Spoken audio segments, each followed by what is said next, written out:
Welcome, everybody, to Mainframe Comic-Con. My name is Drew Manchu. I'm from the Comic Corps, and I'm here representing Mainframe Comic-Con all day long. We've got five live panel halls that are going on concurrently. I want everybody to go hashtag panel surfing today and jump around and check out what every single panel hall has in store for you. You are in panel hall C. It is Saturday, August 15th. Today, we've got Charlie Stickney and Connor Hughes. They're going to be talking to us in just a moment. We got a panel with Dan Jurgens following that. Great AWA crime comics panel. 50 years of Superman, a writers panel being hosted by John Suntress, all-star Superman writers panel. Rafael Garcia Henchmen will be coming on at 3. At 4 o'clock, we've got Eric Powell and the Albatross Funny Books family.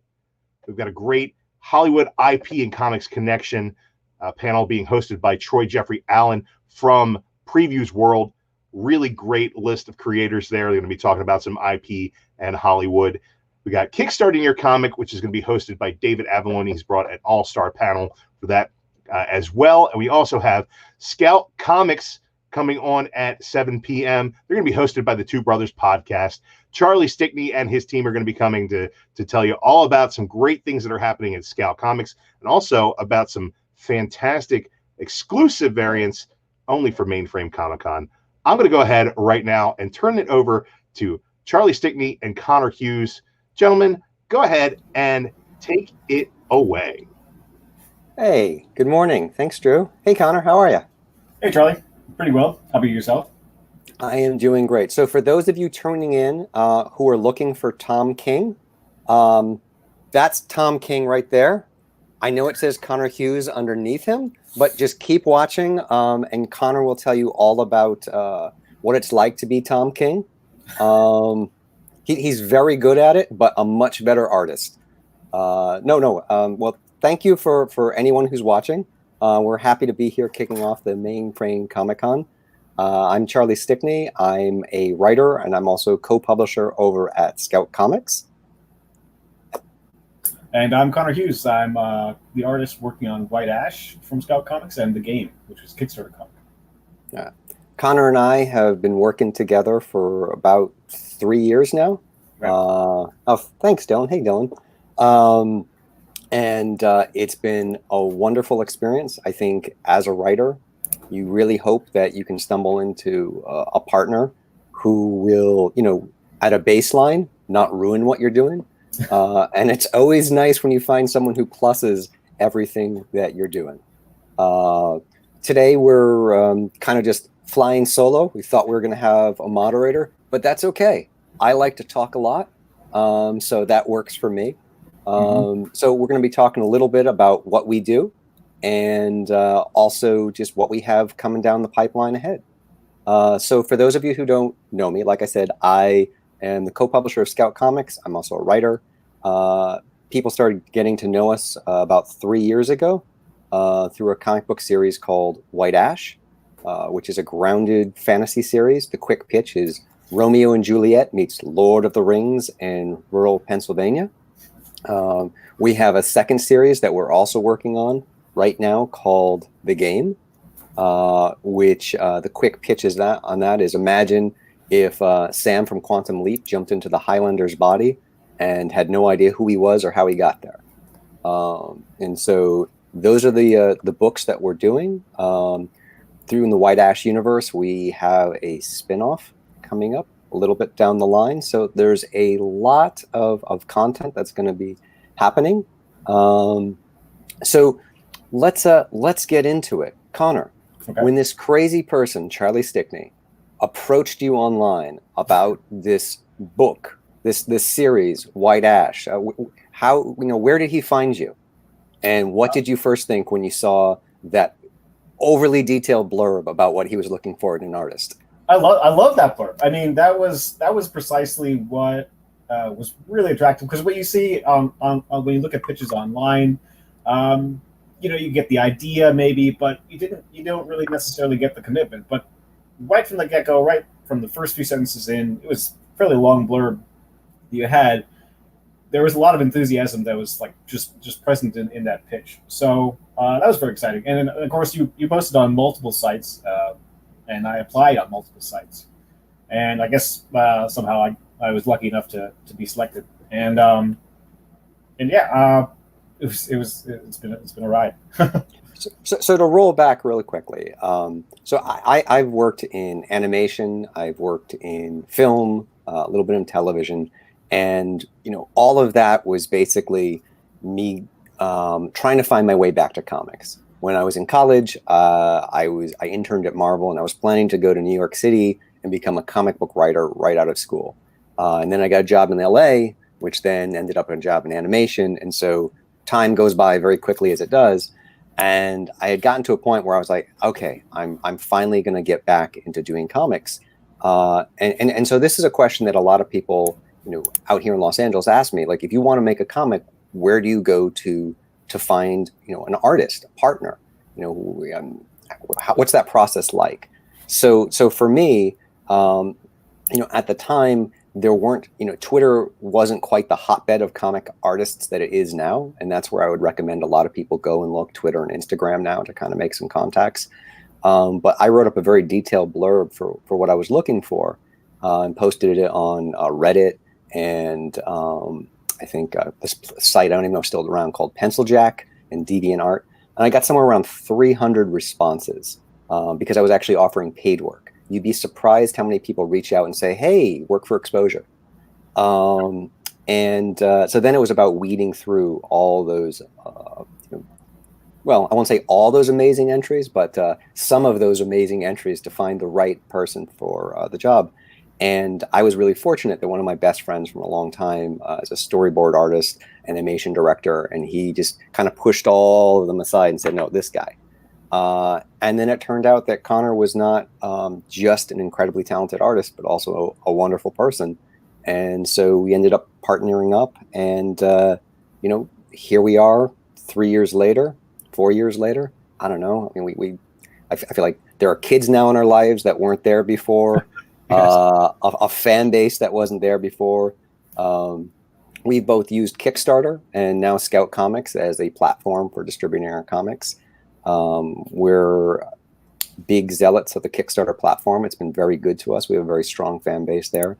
But, through that, we ended up at Scout, and now I'm part of Scout, helping run that company too. So, this has been a great ride for us. So we are happy to talk about the comic process.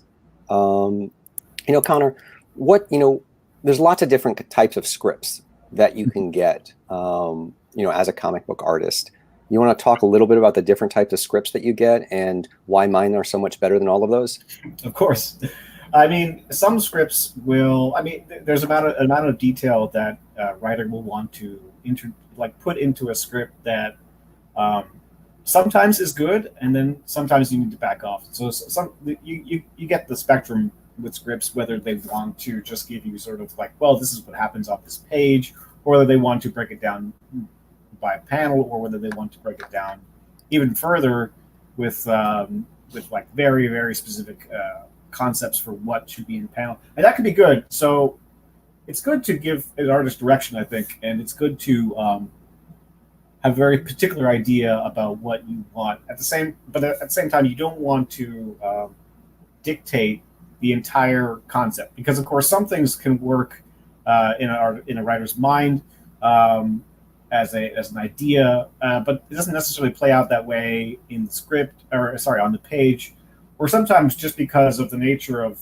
when you draw something out, the blocking, to use a film term, blocking of the setting mightn't work for that specific thing. So you got to be open to changes, I think, from the artist potentially, as long as, of course, you trust your artist. And of course, in turn, as an artist, I like to think of a script as sort of like this wall that I buttress myself against, as far as like, well, this is what is set, and then from that I get to play. And in that regard, it's both a box, but it's also sort of like lets you express yourself through that.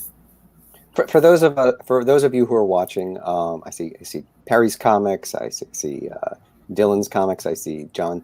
if any of you have actually, those of you who have read White Ash, there's almost an entire additional version of White Ash that Connor erased. Right. Because like when he approaches the page, like when he's talking about those walls that kind of bound him in, it's good because it at least gives him, one direction to do many versions of. Right. If you've watched like Connor, often streams on Twitch, and then you can see him drawing the panels, and you see this amazing version of the page, and then he erases it because it's not quite good enough. And that's a wonderful thing to work with an artist who is so committed to the project that it has to be just so. And so I really appreciated that about Connor's, about the detail and attention. I know he erases as he goes. He's like, nah, I don't like that angle. And so what's good for me is to be able to see like his process and what's working for him. Again, going back to scripts, there are lots of different ways that people work together. There's the old Marvel style where it's basically like a 3 to 4 page paragraph, three to 4 pages worth of text, and the artist breaks that down. The way that Connor and I work together is I give him something, again, this comes from my background also in film and television, it's a little bit more like a screenplay, but I break down the page into panels so he can feel the rhythm that I intended, and then he looks at that and decides whether that works and makes it better where it needs to be.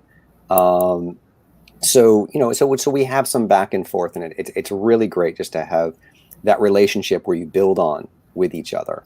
And so that's what I've really enjoyed about the process a lot. And what's important as an artist is what's in the script is all the layering of meaning that is going on. So when Charlie writes his scripts, he's subtle in the script writing process, but everything is like all the events are sort of layering on top of each other, or like the interpersonal connections. He's setting the things up for a long time in the future, and so as an artist, I can recognize that, and it's important to be able to bring that to the page as well. Yeah, for those of you who have read some White Ash, that series is plotted out for roughly 60 issues or so, maybe 80, depending on how long the issue breaks. Because on Kickstarter in the past, when we had done we did some longer issues. But it's a really big story, and that's the way I like to write. And so not only does Connor get a script, he gets this big document that I'm sure some of you would like, which is called The Secrets of White Ash. And so it's a big backstory, which has pages with the history going back 3,000 years, where the characters are going, what kind of things are going to be revealed. So which really helps him seed things in visually that will then play off later on. Right. And I also work that way with the game. So Connor is the person that you want to throw lots of money at and try to pressure, because he'll crack like an egg to find out exactly what's going on with White Ash. I mean, I could drop something right now, and That's right. I wouldn't even realize he had dropped it till later when he gets off the stream. So all I'm saying is, if you're looking for money to throw around for commissions, you do that Connor's way, and who knows what might come back to you in exchange with that as well. Right. Speaking of money to throw around, of course, we'd like everyone to check out the Heroes Initiative, which Mainframe Comics is supporting. It's a fantastic thing that they're doing, and also, Charlie, do you want to talk about this the variant covers that we're doing? Yeah. So real quick, for those of you who have tuned in early, you're going to get first crack at them. Drew, could you possibly put that link up for everyone? So we are doing through Scout Comics. We are doing an exclusive set of variants that have just dropped on our website. I don't know if you can access it from the front page, but you'll be able to access it from this link. And it's we're doing print runs of 100 of Grit #1, of Atlantis Wasn't Built for Tourists #1, of Concrete Jungle #1, a new series that's coming out in October, and Yasmin #1 with the Mainframe logo. And so, like I said, it's a print run of only 100 of those books, and you can get a 4-pack for $40, and all profits will go to the Hero Initiative. I would post the link, but I'm not sure exactly how to do that. I put it in the chat. Okay, you put it in the chat? Mm-hmm. Great. So anyone who's watching right now, who's a collector, who wants to jump on that, this is, there's only 100 of those. And again, all profits go to this amazing charity that, Connor and I and Scout Comics are really happy to support. And for collectors, again, it's a print run of 100 of each of those. So those are going to go quickly. Yeah. So Connor, do you want to talk about, how do you approach a page? What are like 3 things that you look at when you're breaking down a script and you're thinking about a page? I think, some people who are aspiring artists might want to think about, ways they could approach how they break down a page. Because I know you're also there's another book that that we're both working on called The Adept, which is through Immortal Studios. And you've been helping break down some of those action sequences for them over there. And that's another title that I co-wrote. Do you want to talk again just about the process of how do you approach a page? Absolutely. So, let's see.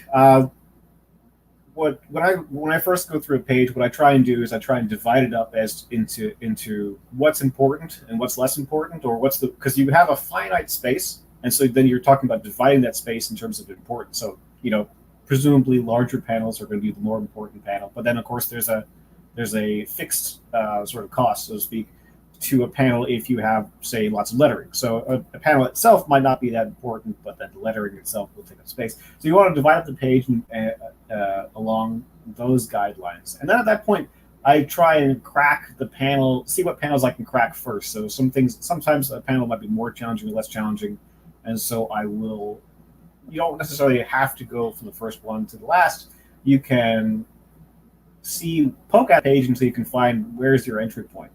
And some things will dictate other panels more than others. And so typically you want to lead with that most important panel. But sometimes that you might want to, you need the context to understand what's happening in that more important panel. So there's a balancing act you have to do with those 2 elements.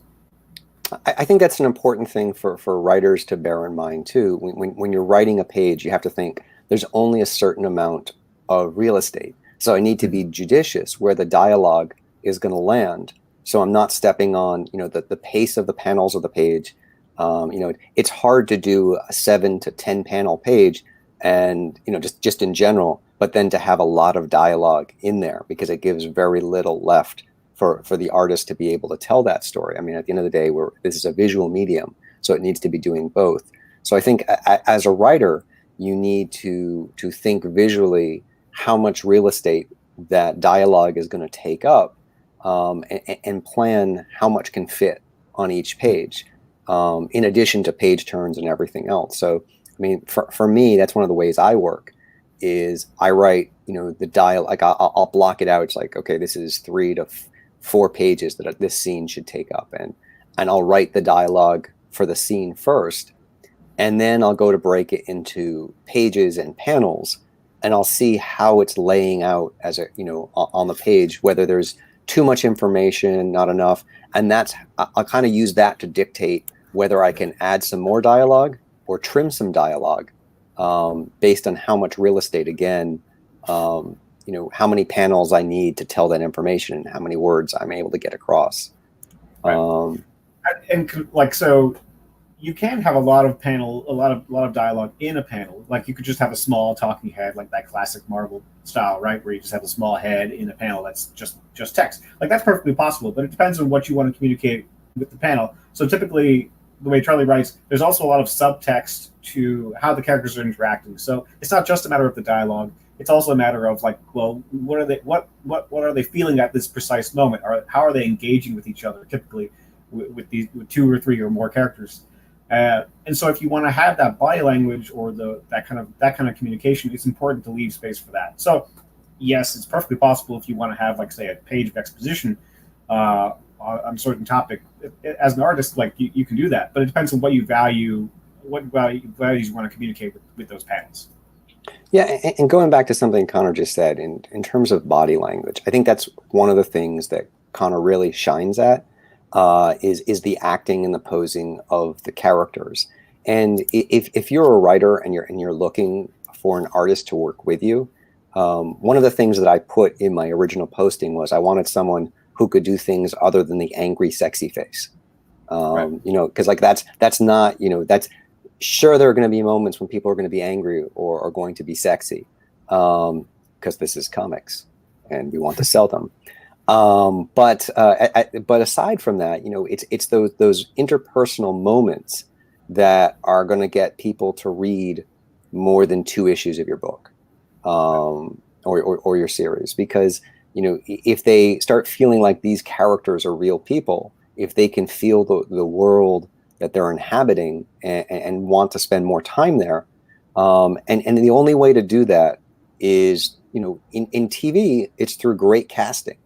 And in comics, it's through great acting. And that comes down to your artist. So really, like with what I do, it's completely contingent on Connor to make it work.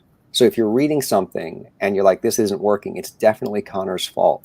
Correct. No. What are the values do you look for in artists like Joe? Like if you were talking to writers about what kind of artists you want to see, what do you want to see from them? Well, I mean, like this goes, it's interesting because being at Scout now, I'm on the submission board. So I get to see a lot of projects coming through. And I think it's really important, you know, to have someone who can tell a story. Like that's the biggest key. I'll see things that you don't have a sense of the geography from page to page where you are. You don't have a sense of, like, all of a sudden there's a character there and you don't know how they got there. So like, you know, starting with real basics like that, someone who can establish a good geography on the page, someone who can do good acting. Once you have those things down, then it's about a stylistic choice, and you want to make sure that the style of the artist fits the book that you're doing, and then there isn't too much of a contrast. And that's not to say that every story has to have a specific style, but you can sometimes feel styles that just aren't complementing, you know, the story that's being told. I saw something recently, and like the pitch was, it was kind of more like it wasn't a superhero story, but it was in that vein.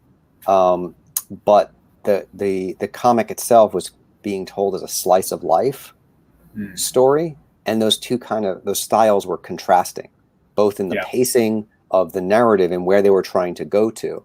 And you think, like, to me, it just didn't work as a premise, because, you know, if you know, there are people who read slice of life comics and there are people who read superhero comics. And if you're going to merge those two things together, you need to have something engaging right off the bat. Right. And you can't just have, you know, this is a good, you know, White Ash starts off, for those of you who read it, and even the game too, I like to have a slow ramp up into the story, but it also has things like White Ash, even though that the character exposition in the first issue is a little slow, we start off right off the bat with something that hooks you in the first couple of pages.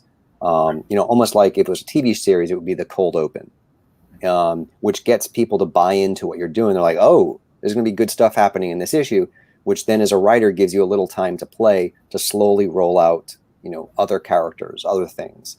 I think, you know, the problem is a lot of writers either rush to the good stuff or they go too slowly to get there. And so what we try to do is we try to kind of split the difference. We'll give you something now to let you know there's good stuff coming later, and then we slowly roll into all of the other storylines and things like that. So how do you go about sort of meshing like genres? Because you just mentioned, say, superheroes, slice of life. Like potentially, I suppose, you know, in some, if you handle it correctly, it could work. So how would you go about? I mean, how do you go about finding the hook that links the, like, say, two genres together, like we have with White Ash? I think at the end of the day, it's about the characters. Mm-hmm. You have to have characters that people like. You know, genres are just flavors that go over things. It's if the characters are engaging, then people are going to want to read more. And if they start buying into the story of the character, then, you know, they're going to be with you for the journey. For me personally, I used to just write big world and then figure out who the characters were. Right. And so you're more of an architect in terms of like an architect gardener style writer, right? Yeah, I mean, like that was like the first way I worked, and now like I will come up with a big idea and then a thematic idea, And then from there, I start thinking about who are the best characters to tell this story. Why are they telling it now? And how do, who are the right people that tie into this world? And, why should we care about them? And so that's where I go forward. And you want to make sure that every character has an arc that's worth following. Like I'm writing a really complicated story right now, which is a White Ash spinoff. For those of you who listen, there's going to be it's going to be called Glarian, and it's about Lillian's mother, and it's a prequel set 3,000 years ago in Elfheim, but it's also set in 1970s New York City, and so we're going to be cutting back between the two different worlds.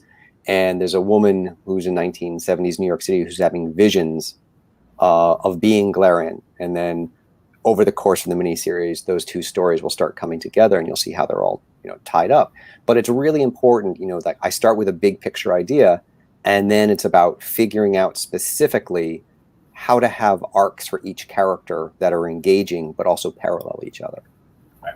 It sounds so simple, but like if anyone around is a writer also, or tries to be a writer, like they know that is so hard. It's so hard to like have such a clear vision for like from the get-go, and then to be able to keep so focused on what the main goals are. Like you can, if you're trying to build up a story, it's easy to sort of like fall in love with, like, say, the world, or like what you imagine like the setting might be, or maybe a particular scene, but then not be able to like pull it all together to a single cohesive mass.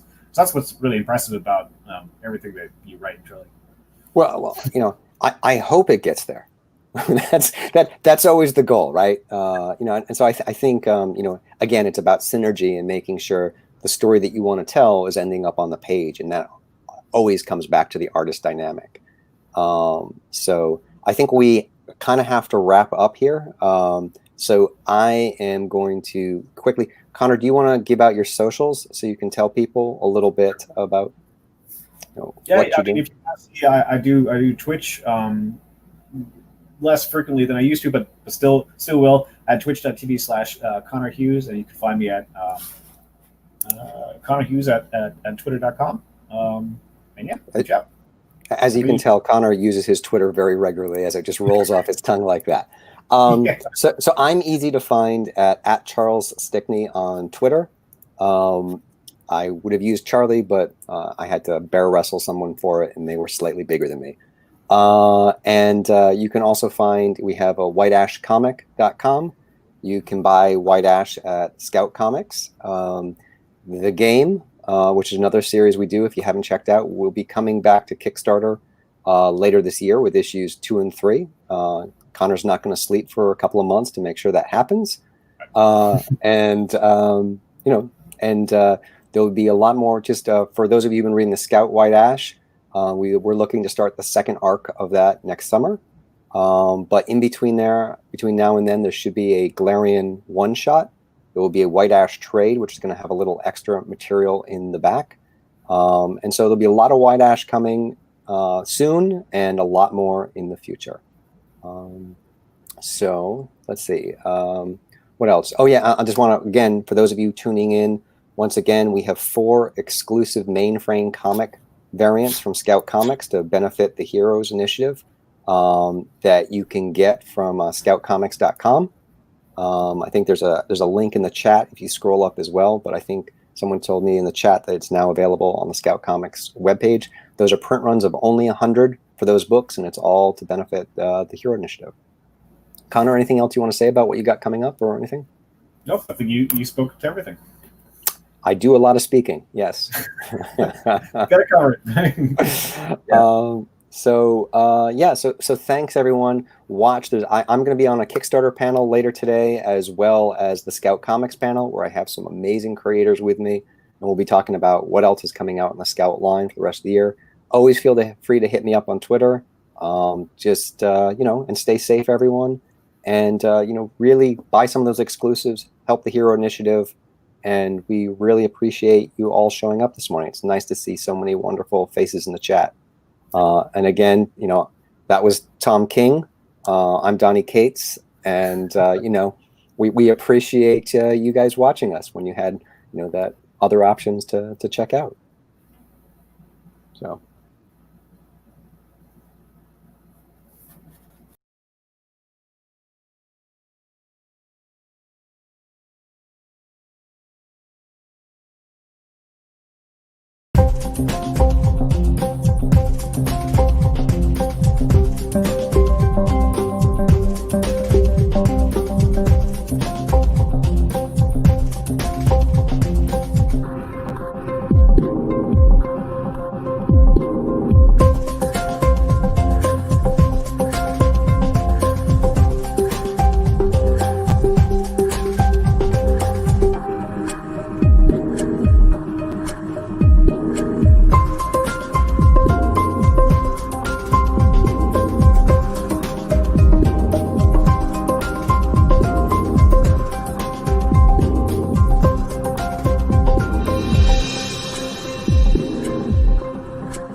John, you're muted.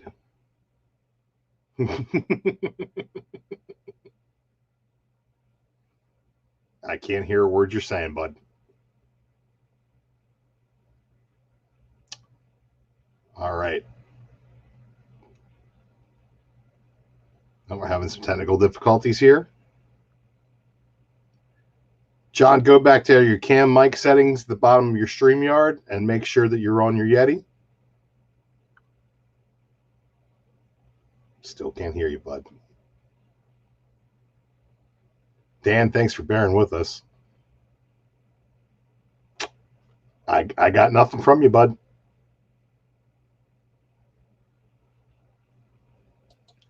Well, I'm going to bring Dan Jurgens on. John, do yourself a favor. Try to figure out what's going on with your mic there, and we will bring you right back. Dan, thank you so much for joining us here on Mainframe Comic-Con. Sorry about the technical difficulties. No problem, Drew. I'm happy to be here. You have an underprepared moderator as well as John, I'm sure, had some very poignant questions ready for you. All my questions are probably going to be Death of Superman related. You come up with a couple of them, and we can certainly fly and make something happen here. No problem. Well, first thing I want to ask you, Dan, is what are you currently working on? What project are you working on right now that you're excited about?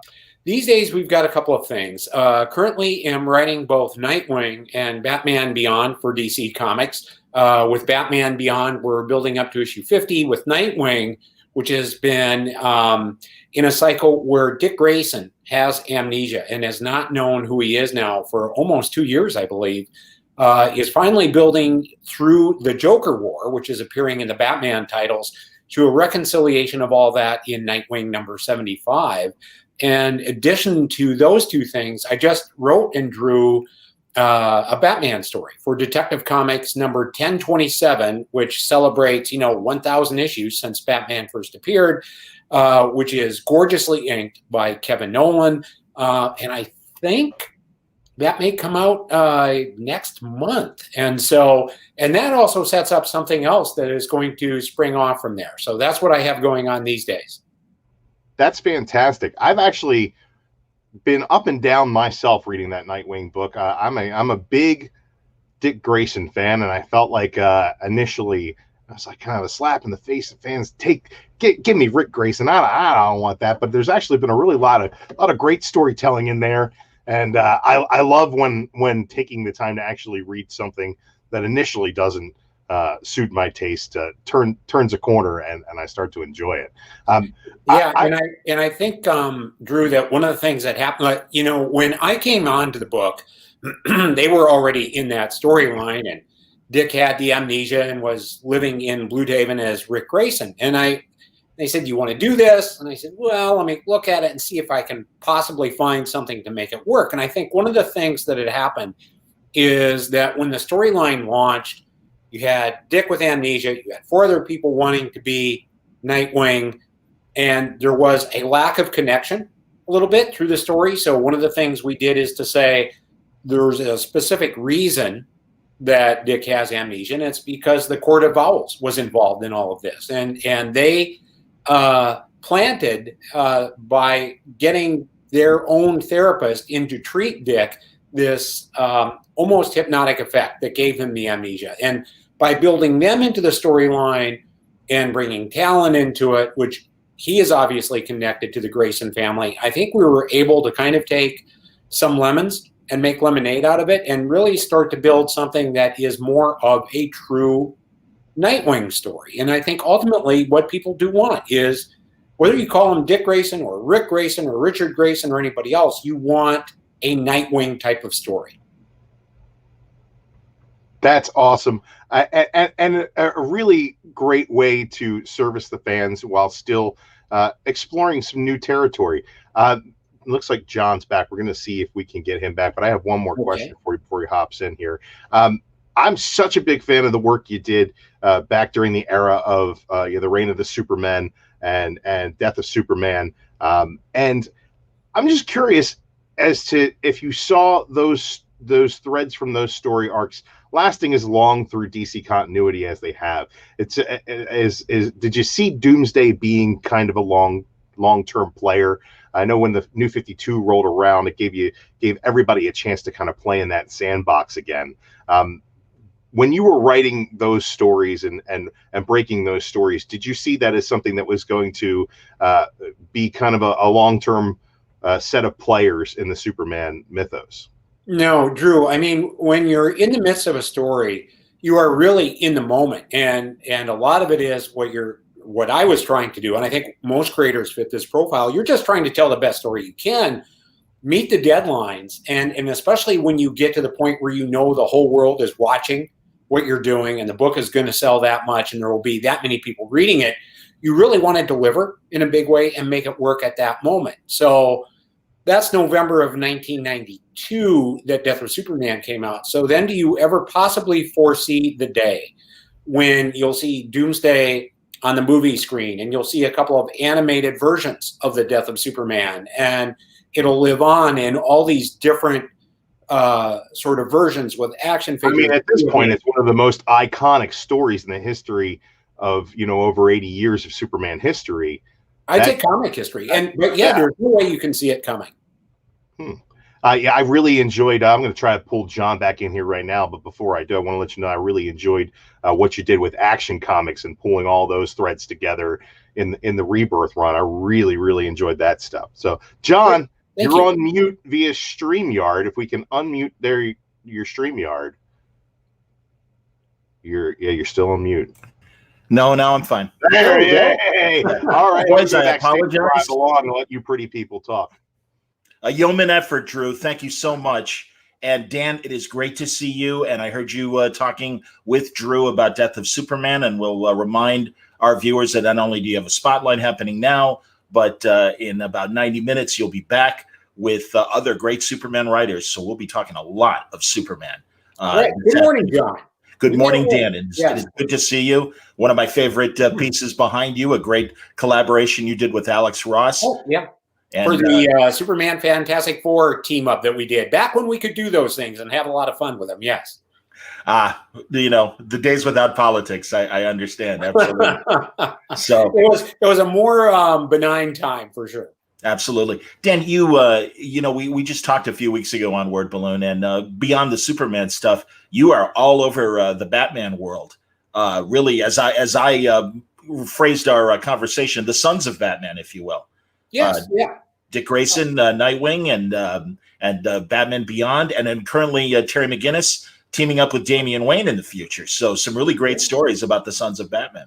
Yeah, it's certainly pushing that one forward. And I think part of the fun with Batman Beyond, of course, and I assume everyone is familiar with the cartoon. And so it takes place roughly somewhere between 30 and 40 years from now. And to be able to play with these characters in the future, whether it's Bruce Wayne, whether it's Damian, who say at that point, 40, 45 years old, something like that, but to Barbara Gordon, to have all these characters available and play with them down the road is a lot of fun.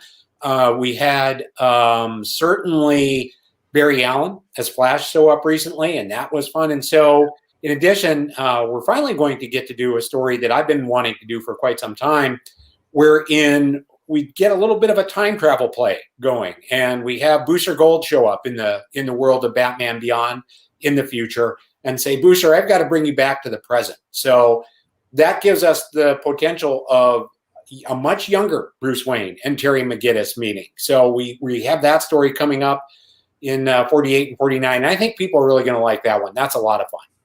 And also, you're participating in the Joker War, and certainly Dick Grayson has got his hands full. And a very interesting wrinkle, because both Dick Grayson and the Joker are able to push each other's buttons in a way that it's a different relationship than the Batman Joker dynamic. Absolutely. And, part of it is that, and Drew and I had touched on the idea that Nightwing, as Dick Grayson, had amnesia and had become known as Rick Grayson. And it all swirls around sort of a hypnotic crystal that the Court of Owls used on Dick Grayson after he got shot.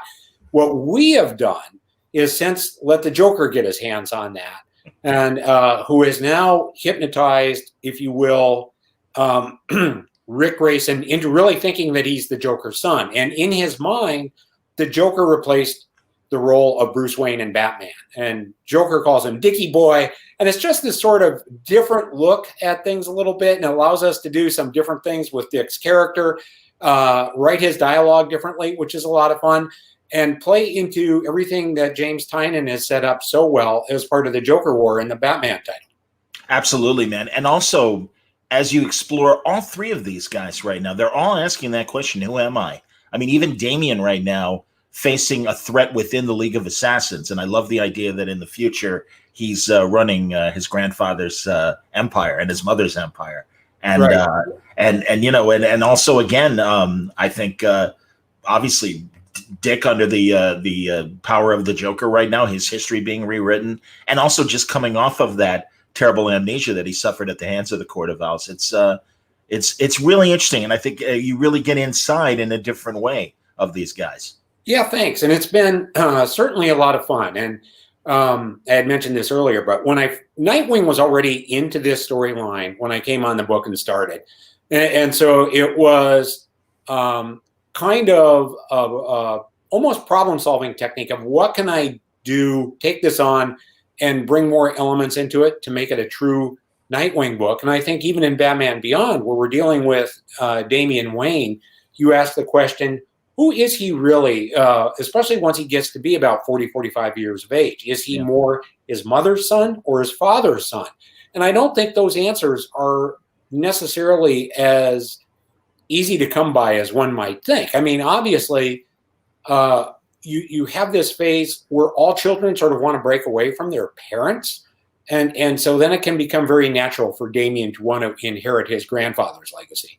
Understood. Absolutely, man. No, I think, again, Dan, you always bring an interesting voice to these characters, but at both companies, DC and Marvel, your great runs on Thor, Captain America. And in fact, I do want to open it up to any questions beyond what we're currently talking about. And remind people, too, you can see the crawl underneath us.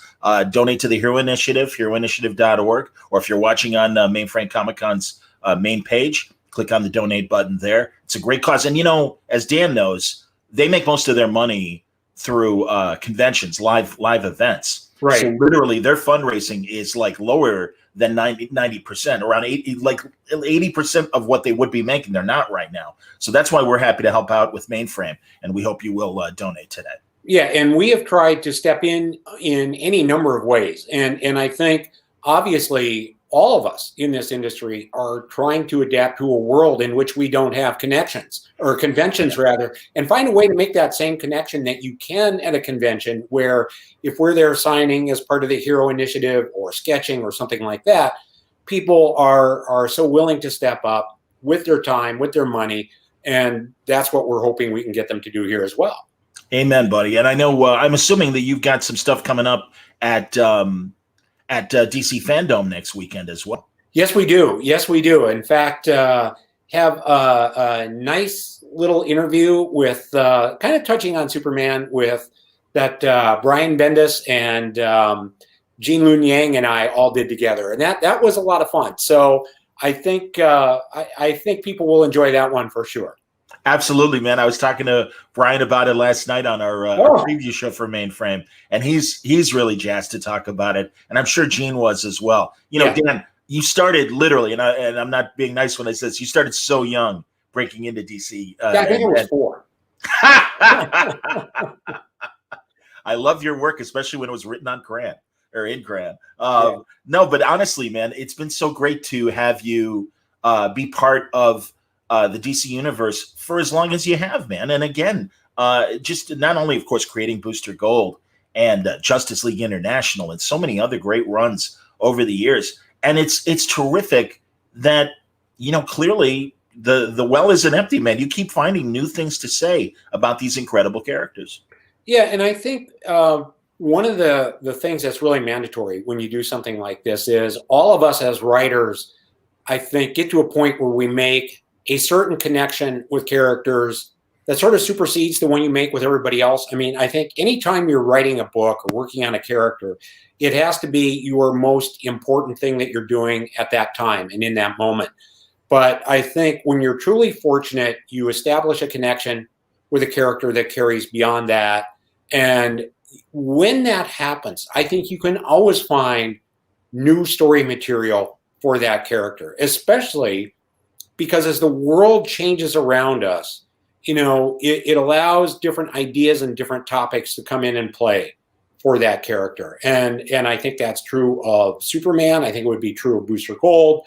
I think it would be true for just about any character I've worked on, that how does that character change in the world today, or how does the perception of that character change in that world today if they really existed and things like that. And I think that's how you make that work.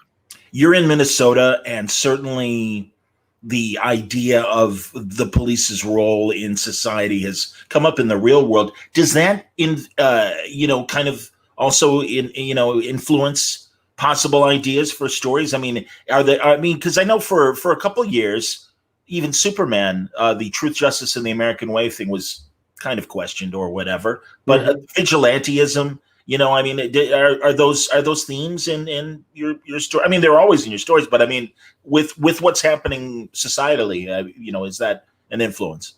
I think anything like that becomes an influence. You know, we a number of years ago, when I was working on Superman during my first tenure on it, we all sat in a room one time and discussed this idea of, do we say truth, justice in the American way, or do we just say truth and justice? Because even then, it was fair to ask, what does the American way mean, and does it have different meaning to everybody else?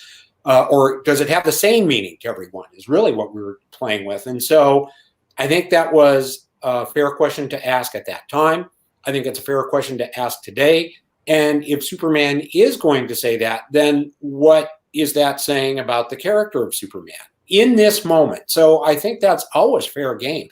I think you always have to ask those questions about a character when you're working on them. Because again, the world outside my window in 2020 is not the same as it was in 1990 or 1970 or anything else. So you always have to take new measure of these things. Understood, man. Yeah, and I guess too, God, again, your great run on Captain America. I mean, that's the thing. These characters were created at a very crucial time, and I think did represent American values of a certain time. But this pendulum does swing back and forth, and it's a fair question. I mean, good Lord, I'm wondering what they're going to do with John Walker and the American agent, the U.S. agent.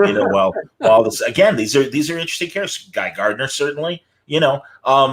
What else can you tell us about possible future plans for Nightwing and Terry? Well, really, for both books, we're building up to the point where we have a fun story in Batman Beyond coming up. Like I said, where Booster Gold shows up in the world of the future and says, I've got to bring you to the past. And then it is, well, what happens if Terry and young Bruce meet? And then what does that do to change the future? That kind of thing. Then, and obviously with Nightwing, as part of the Joker War, as we build to this point of reconciliation, how do you handle that? And one of the things that becomes, I think, very important is, what happens to Rick if he gets his memory back, and then really finds out about Alfred, because as he has had amnesia, Alfred's death is something that would have impacted him greatly, and he sort of missed out on that. So I think the beauty of it is we have a tremendous amount of story we can play with there and work into the story as we kind of bring it to a close. That's excellent. Let's talk about the death of Alfred for a second. Is that an opportunity? Did you see that as an opportunity? Or, I mean, really, how much of it was in the room and discussed with all the bad office in general? That was, I was not in the room, so I can only speak from my own perspective. And I know that kind of came down, and, they called me up and said, well, here's what's happening. And I said, well, yeah, but right now, if someone walked up to Rick Grayson and said, Alfred just died, he'd go, oh yeah, the guy who came to see me once. He would have no emotional connection to it. So I think something like that, John, always gives you opportunity as a writer. And I think, that's where you have to find, okay, if that is the situation, how does that affect the character? What can we say about the character with that? How would we handle that? And the moment he finds out, what would that be? What was Dick Grayson's true relationship with Alfred, who in many ways raised him more than Bruce did? So yes, absolutely. When there is something like that on the table, there is opportunity in that. And that's when you get to find out more about the character that you're working on. See, and again, that shows your ability to adapt and move forward with these characters because, truly, again, I mean, you were doing things before Crisis on Infinite Earths, for gosh sakes. And it's great to see that, again, that you've got these fresh ideas and that there's no well, like I said, the gas tank's full, man, as far as Dan Jurgens goes. I think think so. No, absolutely, man. This is great. And now I know, again, based on our other conversation, Nightwing 75, is that where you're leaving? When you're leaving? Yep. Okay. Batman Beyond, you're staying on for the long haul? What's going on with that Batman Beyond? Batman Beyond, I'm just trying to get through to number 50 right now because, again, it's that's going to be, I hope, a very special little story that we get to at that point. And I think that in this current world that we live in, producing comics right now, as it has been for everybody these past few months in this COVID-19 world, has become a very different sort of thing. So to work through all of this, sometimes, John, it really is the practical ability to produce comics and keeping the trains running on time, if you will. That's not been easy these past few months. There have been a lot of difficulties, but we're getting with that. I can appreciate that, man. C. Woodward is, or Woodard, 19 is on the chat and has a great comment. Because really, we've been talking about your writing. We haven't talked about your art. Dan is my personal favorite Superman artist. His style, in my opinion, defines the character. Does Dan have a favorite Superman artist he either worked with or took inspiration from? Oh, wow. Well, okay. So the best way I can explain that one is fairly early in my time at DC. So I think this must have been like late 1982, early 83, something like that. I was drawing Warlord, and I wanted to do some superhero stuff, and I was kind of asking about it. And at that time, Karen Berger, who would later go on to do really incredible things with Vertigo and, editing Legion of Superheroes and things like that, she was editorial coordinator, and she asked me, can you draw Superman? And I said, no. Kurt Swan, he's the only one who can draw Superman. So I start with that, and it was because as a kid, Kurt Swan really was the visual determinator of what Superman would look like. He created the iconography that was so much about Superman, the classic shots, that look, kind of a sense of regal majesty and everything. So, yeah, my answer to that would be, as a kid, it started with Kurt Swan, and I still look at it that way today. That's awesome. And that's so funny because I know for older readers, the question is Kurt Swan or Wayne Boring, but I'm with you when it comes to Kurt Swan. So many covers beyond the interiors that he did as well, and just really was the signature Superman artist for such a long time. So, no, I know exactly what you mean, man. And taking nothing away from Wayne Boring. It was a great artist. No, not at all. And I look at Boring stuff now, and I have a great amount of appreciation for it. And I would also add Al Plastino to the mix. And obviously you have to start with Joe Shuster. So Of course. It's always interesting to look back on it, whereas Batman has had, I think, so many different visual interpretations and artists that sort of ring true on it. When you get down to it, Superman has a much smaller bunch, at least to me, he does. And I think where it's easier to kind of trace the evolution, the visual evolution of the character over time since day one.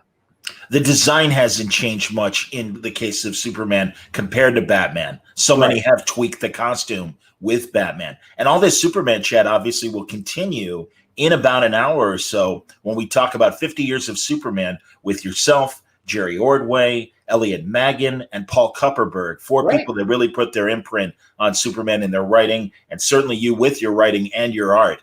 Man, I'll tell you, dude, I think your years in the Superman office during the Doomsday period was incredible, and I look forward to talking to you and Jerry about that as well. Yeah, it should be a lot of fun. I'm looking forward to it. Absolutely. So that's going to be terrific, and we've got a ton of other great panels happening here at Mainframe Comic-Con. I'll be talking in a couple minutes with the AWA crime creators. They're all backstage right now, ready to go on. So that's going to be a lot of fun as well.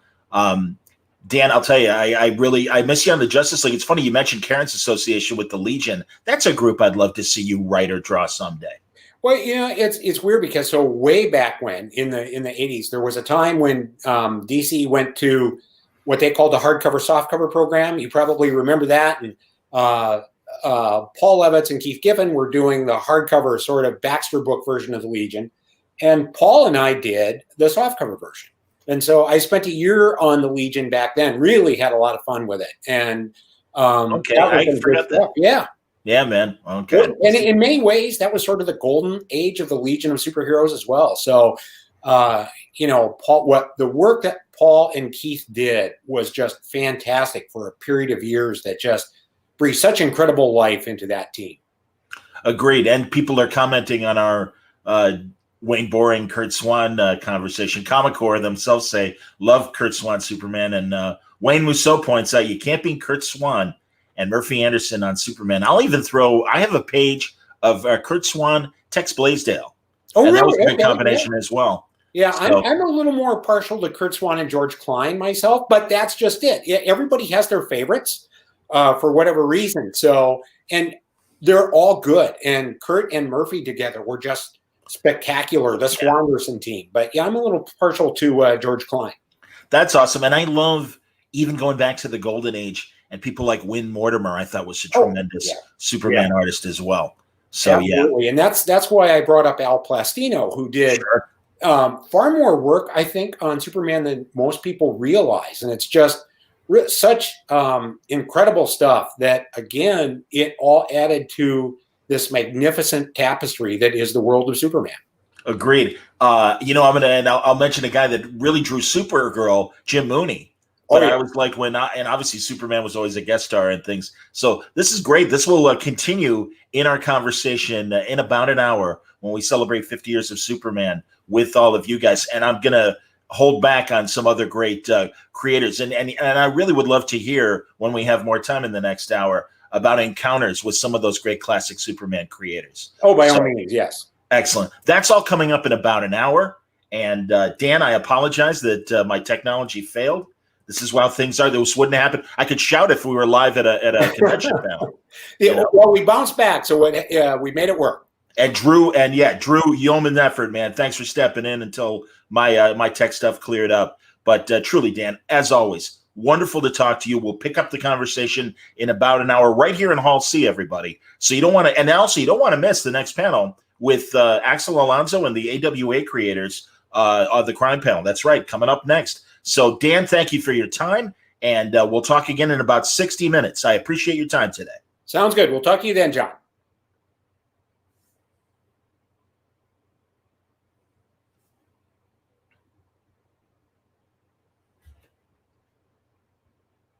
We're back. All right, fantastic. Do we want to dive right into it, Drew? Is that the plan? Okay, man. I didn't know if we wanted to take a quick break, but that's cool. I'm fine. I've got my coffee. I've got my water. I'm all set.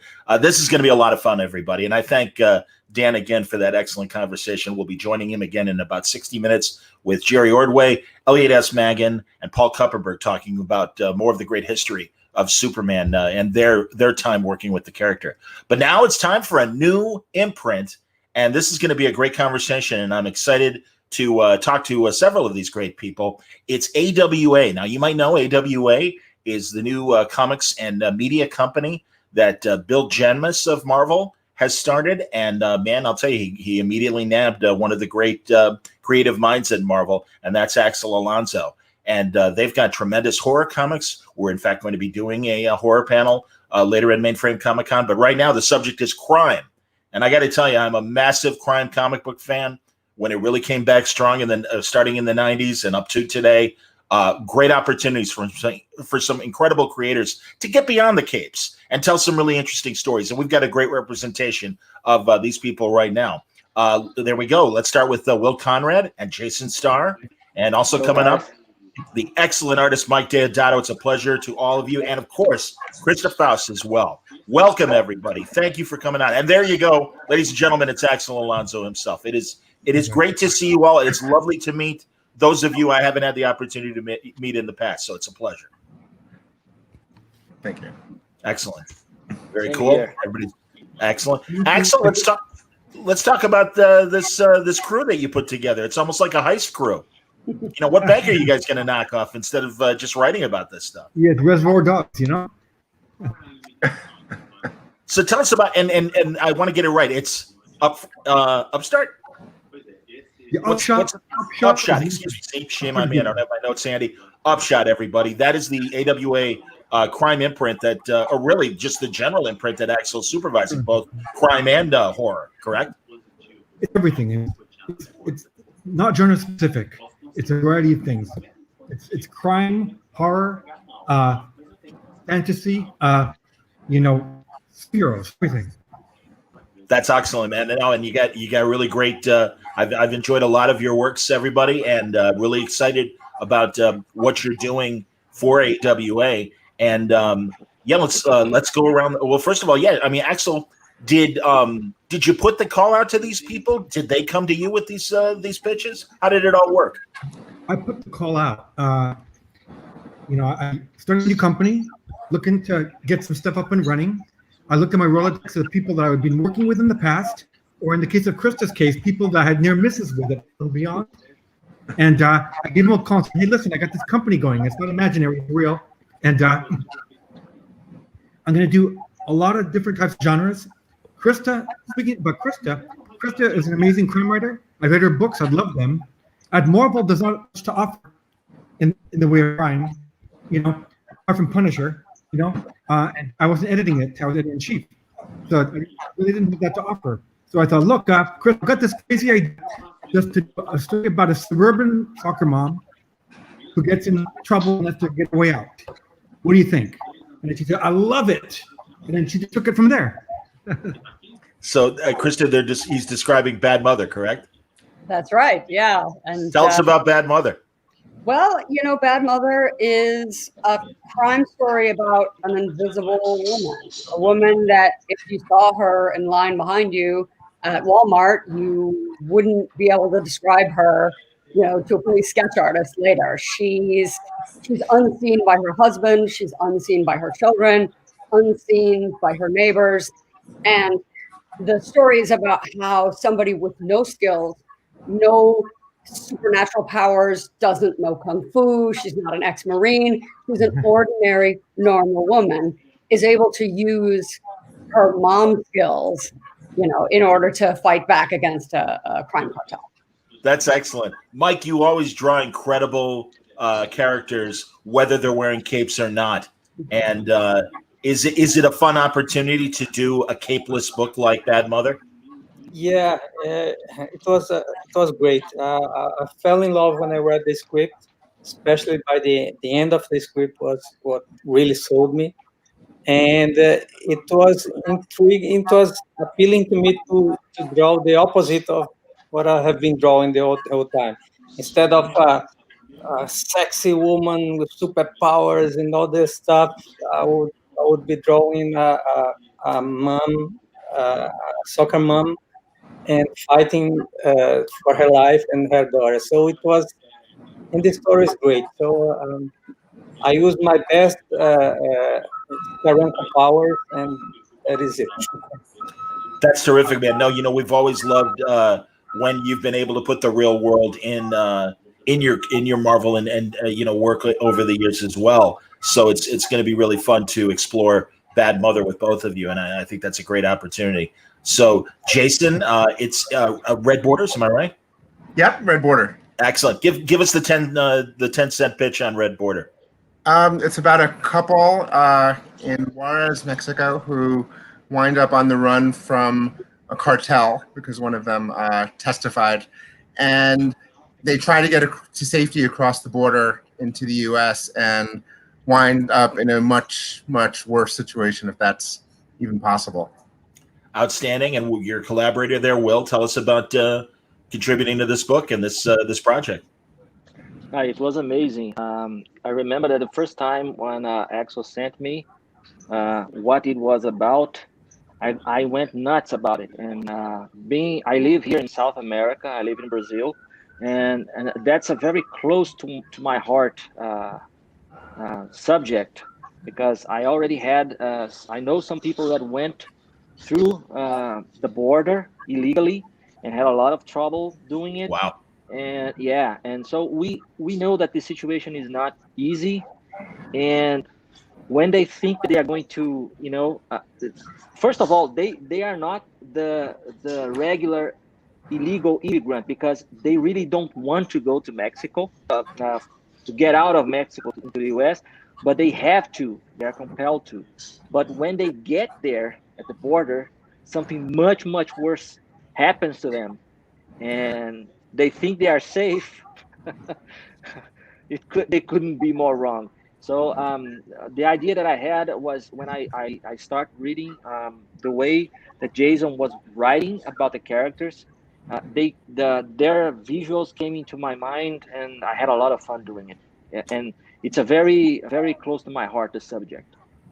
Axel, I know a lot of the books are. Oh, excuse me, Axel. Go ahead and speak. What's cool about Red Border is that it starts as a crime book, it takes a left turn and turns into a horror book. Yeah. And then it takes another right turn where it turns back into crime book again, with a whiff of horror. But the thing is, it's elevated genre, because it's a horror book, it's a crime book, but it also deals with themes close to the bone right now about immigration, border paranoia, and racism. I myself am Latino, and the idea to see middle class Latino couple that have to flee Mexico, not because they have to for economic circumstances, but because of another reason, the last thing they were expected, is fascinating to me.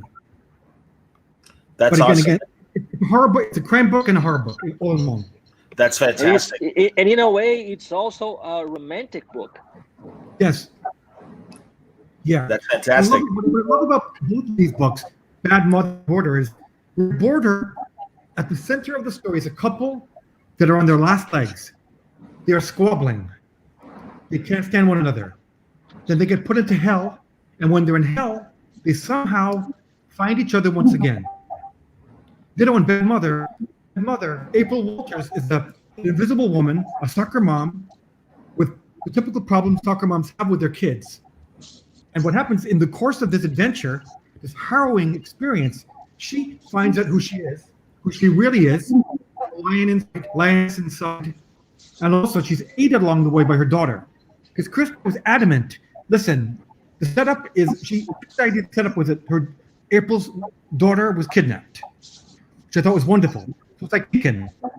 Only in Taken, Liam Neeson does all the work. He rescues his daughter, and she goes, "Daddy, Daddy, Daddy," which is just nauseating. His daughter Taylor's not that girl. No, that's true. I like to talk a lot about a personal pet peeve that I have in the crime genre. Please. And comics, movies, books, everywhere, which is what I like to call the sad daddy trope, which is a beautiful young woman is murdered, raped, kidnapped, and a man has feelings about this. And in that story, the violated body of this usually white, usually young, usually thin, conventionally attractive girl is essentially just Princess Peach. She's a goal in a video game. You know, she's a reason for the guy to go to Nepal and learn Kung Fu and come back and kick ass. And part of what we were trying to say with Bad Mother is that there's a sort of a hierarchy of strength. And on the top is this kind of masculine, lone wolf, Liam Neeson style strength. But what we were trying to say is that women have a kind of strength too, but it's different. It's a more collaborative strength. It's about the invisible emotional labor that women provide on a daily basis that allow the guy to go off and learn Kung Fu on the mountain by himself because somebody's back home washing his cape, washing the blood stains out of his cape. Well, April washes her own clothes. I've joked a lot. What if the Punisher were a soccer mom? But actually, April Walters is much more in common with Walter White than Frank Castle. Yeah. Again, Interesting. Absolutely. She's not a scientific genius, though. She's just a woman who realizes, okay, what are my weaknesses? Strengths. The first thing she realizes is everyone underestimates her. No one thinks she's worth shit. Her nemesis. I think that part of what I think all of us in this group are trying to do, and it's kind of one of the central tenets of noir and crime fiction, is ordinary people that are driven to the brink by circumstance. You know, and that a lot of times you'll see in superhero stories an extraordinary person trying to navigate normal circumstances. And we're kind of approaching it from the opposite end of the telescope in that sort of classic film noir style of an ordinary dope in the suburbs with the wife and kid, and then he makes one wrong decision, and you know, and I like that alchemical furnace that takes a person who wouldn't normally consider themselves to be involved with crime and changes that person from the inside out. Yeah, I agree with that because, I mean, similar to Bad Mother, the characters in Red Border, they don't have a set of skills going into it. One of the man, Eduardo, is a professor at a university, and he's not expected to get into this situation where he actually commits a crime at the beginning, right when the story starts, and he's just on the run for the whole story. So he's thrust into this situation that he never planned on, also, which I think is also something that happens in a lot of noir fiction as well. Just circumstances happen where a character winds up in a situation they either underestimated or just never anticipated. I was going to say, I assume that all of you. I was just going to say, I assume all of you are big noir fans. Go ahead, Axel, and you make your point, and then I want to ask the next question. I think about Red Border. When the story begins, the couple can barely stand one another, but along the way, they both make extraordinary acts of heroism and sacrifice for each other to survive. They're back into the corner, and they find out what they really mean to one another. Yeah, they didn't know they had that in them when the story started. Yeah, and I think that there's a kind of an unintentional parallel with April and her daughter Taylor, in that they start off adversarial, and then through this experience that they go through together, they find themselves with a deeper bond. That's excellent. I plan on speaking to all of you individually about your books, but I do want to ask Will and Mike, do you take your cues visually from noir films or any sort of Hollywood influence when you are designing a panel or a page? There we go. Look at that. Well, let's focus on Mike for a second and give him a solo camera so we can look at his beautiful work. It's Taranko. I got the. I don't have the original story he did for this. So I get this from a book and I blow up in a copy machine. He's a genius. He's my inspiration for. That's beautiful, man. Gorgeous. That's fantastic. Gorgeous. And Will also, same question, because I know Jason. Am I right, Jason? Back in the day, didn't you do a couple of those Vertigo 2 panel per page crime stories? I did one. Yeah, I did The Chill for Vertigo. Yeah, was, I bought all crime those books, man. I bought all those books. Seriously, I loved all of them, and I thought they were terrific. But yeah, Will, how about the way you approach crime in a visual sense? Well, it's the same way. I have a lot of references, especially noir movies, and I love those. And also I've been actually drawing very psychological stories for a long time. I don't know why, but they like me to do those very tense stories I've been doing, even for Marvel and DC. And so I'm very used to it. And I'm a big movie buff. I love watching movies, especially crime movies. And for me, that's a huge reference for doing these kinds of stories. Understood. And Krista, yeah, I mean, just the noir tropes that you and Jason were mentioning, I totally get it. Axel, here's a good question from Drew, who just wanted to say, you've been loving AAWA so far. Are there plans to expand the slate? Are the stories ongoing or limited? Good question. There are already series. There are 2 series that already have sequels written and being drawn. And again, don't be surprised if it's moved for Bad Mother as well. April's finished with an adventure, but if people want more and Chris has got an idea, who knows, you know? But yes, the thing is, we're planning to do limited series that function like a single season. They tell one story with some loose ends and unanswered questions to get later. So all the series are built for that. Some, like The Resistance, right at the gate, are built to lay down the foundation for a universe. Mm-hmm. There's already a Resistance sequel that's written and drawn. You follow me? Understood.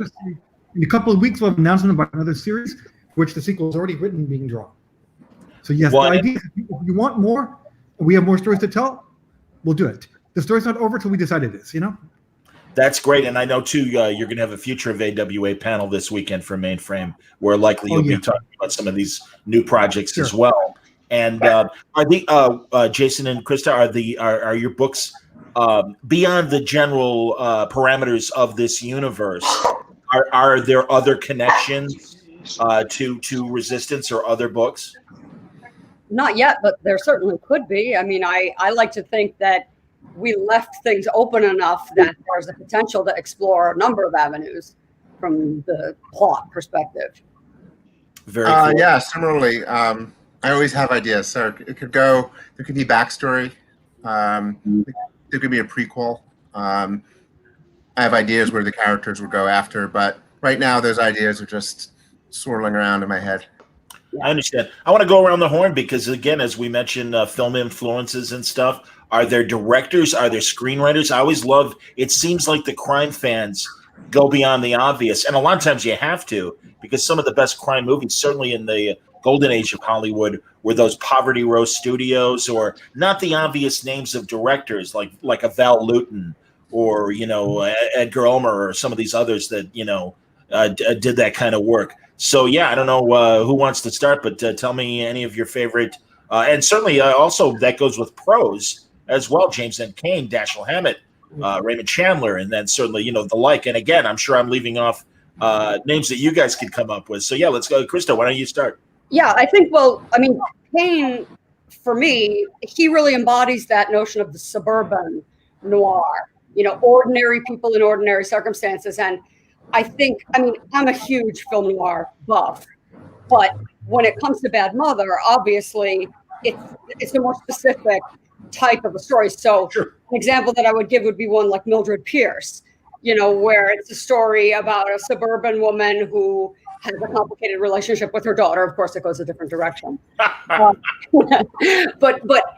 that's an example. And then I'm also really excited about some of the modern crime movies that have been coming out recently that center the story around older women. Because for the longest time, older women in film noir were, like Mrs. Kraft, they were like this sort of Esther Howard, funny hat, like an old lush who, is just on the periphery of the story, or someone's mother, or like their nosy landlord, or, like that. And for me, I'm thrilled to see stories where the older woman is the protagonist. They're the center of the story.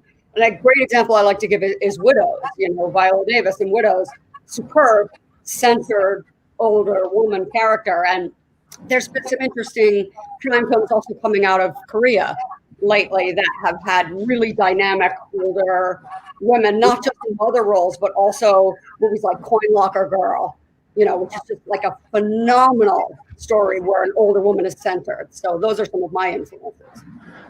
I have a very similar background to Krista in the sense I love film noir. Definitely a huge influence on my writing and just my taste of what I like to watch.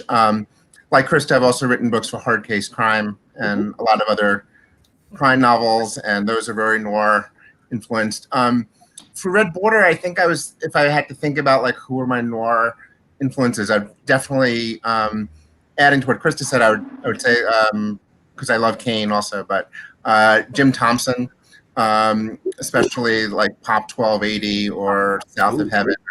And he's written some great Texas crime novels. So I think that was swirling around in my head. And Charles Willeford is also one of my favorite writers, just how he mixes humor with violence and suspense. So that's great.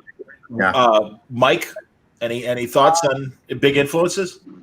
Well, I have the habit of stalking the writers I work with. So after I started working with Charlie Houston on the Ultimates Annual, I went after all of his books, and I love them, except for the vampires because they are not my thing. And then I worked with in Wolverine with Dwayne Straczynski.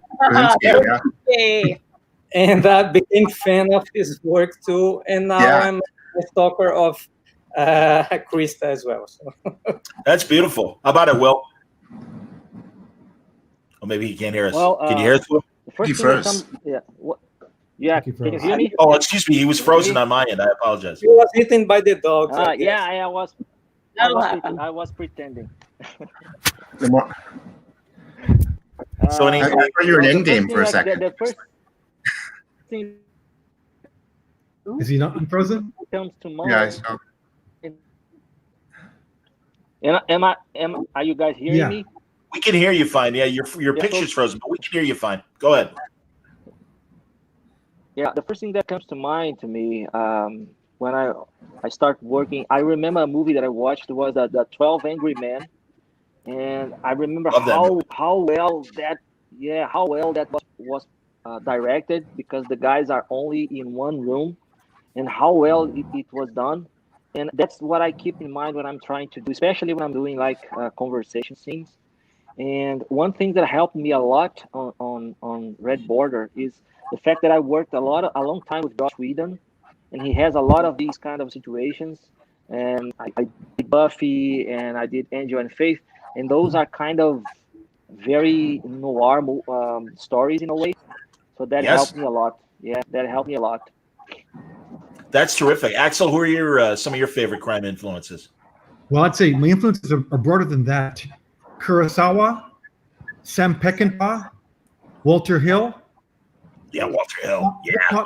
Hip hop music, which is my heartbeat, and fucking black exploitation cinema. All the best movies were made in the 70s. We all know that. And I can go down the list of people, writers, and again, you name it. Charles Willeford being a prime example of the type of writer that I'm drawn to. Jim Thompson, Sure. go down the list. Pelicanos might be another one that you all might like. Sure. My references, my influences and references are very broad.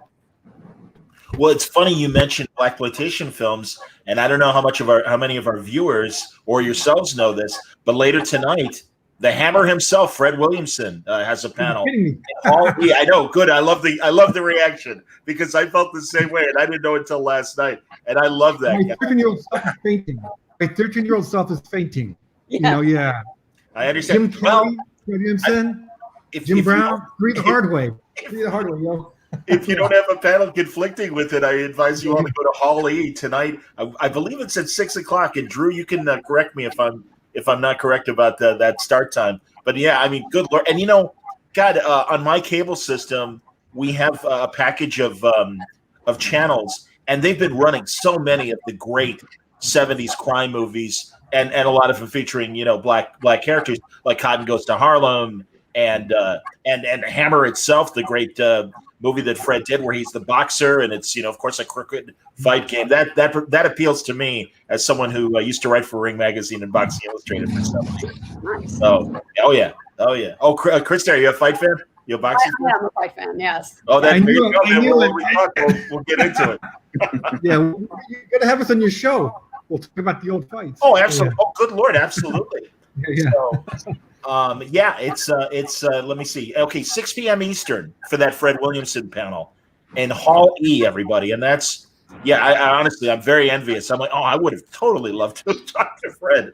So that's great that they're handling it in Hall E. So look forward to that. That's amazing. As far as Krista, the opportunity to Axel mentioned that you had earlier pitches that didn't come through. I don't want to spoil any potential. It means that not earlier pitches. It's just as an editor-in-chief, I did have the chance to work personally with Krista. I could work a for assignments. We kept one thing would happen, something else would come up, and we would just we just somehow things were never connected, and it wasn't any one specific reason why. It was just the planets had not yet aligned, but now they have. Now she's sick of me. Now she's sick of me because essentially we talk every week. But listen, just so you know, all four people on this panel are currently working on another assignment. I don't get to say more about them, but they're all working on another book for AWA. So I'm very happy about that. Yeah. Axel, I always think you're a great tastemaker when it comes to being an editor, and I love the creators that you do work with, including this group of people. And truly, man, I was so pleased when I heard that you and Bill were putting this company together. And I know you've got a lot more to say in the comic business, and I'm glad you found a home where your kind of comics, because truly, going back to Vertigo, not only what you did at Marvel and the Max line and the superhero stuff that you the difference in a nutshell was that now when I called Mike, Krista, Bill, and Jason, I was offering them a blank canvas. I wasn't saying, can you use this clay, take this character and reinterpret them, but there's the rules you got to follow. It was like, you got a blank canvas. Are you interested or not? And they all said yes, And also, Jason, I would assume, again, and Krista, as writers, no rules. So characters that we might fall in love with may not make it to the end of the story. Exactly. That's true. And I mean, to be fair, I come from tie-in writing. So I'm kind of used to playing in other people's playgrounds and working with other people's characters. So I kind of feel like I can go either way. I mean, I like to joke that my experience as a professional dominatrix has given me the skill to take somebody else's fantasy and make it my own. I'm going to assume that's a joke. And if not, that's that is absolutely 100%. That's amazing. Well, good for you, buddy. I'll ask Jason about the same question, but my dominatrix career. Exactly, absolutely. No, he's on the other one. I think there's a challenges. Mike Diodato could keep all of our asses together. Special skills. Wow, I didn't realize. One thing to be able to kick people's ass, another thing to make them like it. We've taken a very odd turn, and I love it. I think that's. I think the noir character in general, the male noir character, likes a certain amount of abuse. I agree. Yeah, that's definitely a theme in a lot of noir fiction. Like how much double indemnity, like how much could he, how much could he take? Crazy about you, baby. In that great Fred McMurray voice. No, you're right. A lot of times the guy is really the sap in these noir films, and he's really just love is blinding him to do stupid things. Yeah, just hapless, sort of, or supposedly hapless, or just faded. That's Well, it. and I also think that the classic femme fatale, really, if you think about it, is a sort of a fear of female power. You know, Yeah. that women's ability to manipulate, to control, to lie, to be deceitful, all of that is very intimidating and frightening, but yet simultaneously kind of arousing. That's awesome. Gloria Graham. God, I can't think of the one that. Good Lord. Give me some other names of great femme fatales, Chris. Oh God, the list. I mean, you know, there's so many, but you know, Jean Gilly, you know, oh my God, tremendous femme fatale. You know, Rita Hayworth, Lana Turner. I mean, you know, I would say even Evelyn Keyes is another great Those are example. the kind of names. Yeah, like Evelyn Keyes or Yeah, or one Claire woman. Barbara Trevor. Stanwyck. Claire Trevor is another. Claire Trevor's awesome. Barbara Stanwyck, of course, absolutely. Barbara Stanwyck is the woman who I feel would play me in the time travel movie of our lives. That's great. That's fantastic. Well, that's a good around the horn question too. Who would you identify with as far as one of those great noir actors or even directors or writers? For me, it's Sterling Hayden. Oh, Sterling. That's awesome. I love that. Yeah. I just have to grow it about a foot, but then I'd be Sterling Hayden.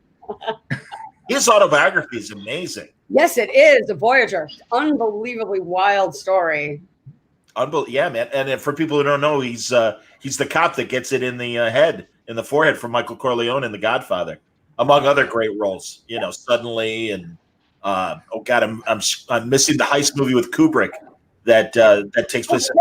The Killing. Yeah, of course. Marie Windsor in that is you know, she's just statuesque.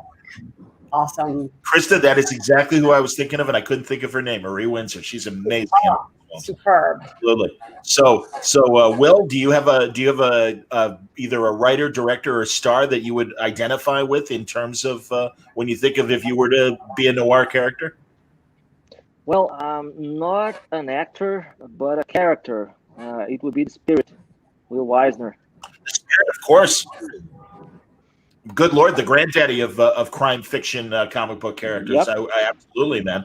So that's great, and that inspires another question, Mike. What do you think? Any again? After Axel told me you got certain skills that are scaring the hell out of me. What?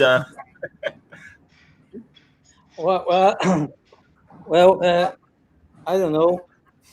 But if I had to think somebody to play me on the screen, would be, of course, Brad Pitt, because, you know. It's Joey Pants. We know it's Joey Pantolano. You and Fauci. That's awesome. So Will mentions the Spirit, and really, again, there was like this, and of course, because of the Senate and the Comics Code, really like putting a damper on crime comics for several decades. You know, the EC line. Do you guys have favorite creators from the EC line? We lost Mike. I think I scared him away. Exactly. I'm and say I'm a major comic movie. You have to do push-ups. I'm not. I can give you noir all day, but comics not so much. No problem, buddy. That's cool. Axel, you got any old the classic runs of? Well, I mean, again, I date back more to the creepy, eerie days. The Sure.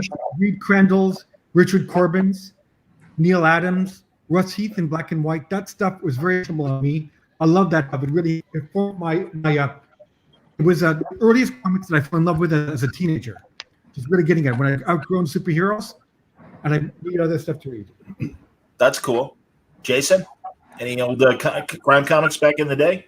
I mean, Dick Tracy and stuff, stuff like when I was growing up. Yeah, when I was growing up. I mean, I read a lot of superhero comics as a kid, and I remember wanting to write a comic book. Like when I was 8-9 years old, a friend and I, we actually drew it and wrote it. It was called Mugger Man. It was like this anti-hero who mugs people. And that's outstanding. Already writing anti-heroes. I like that. Yeah, right.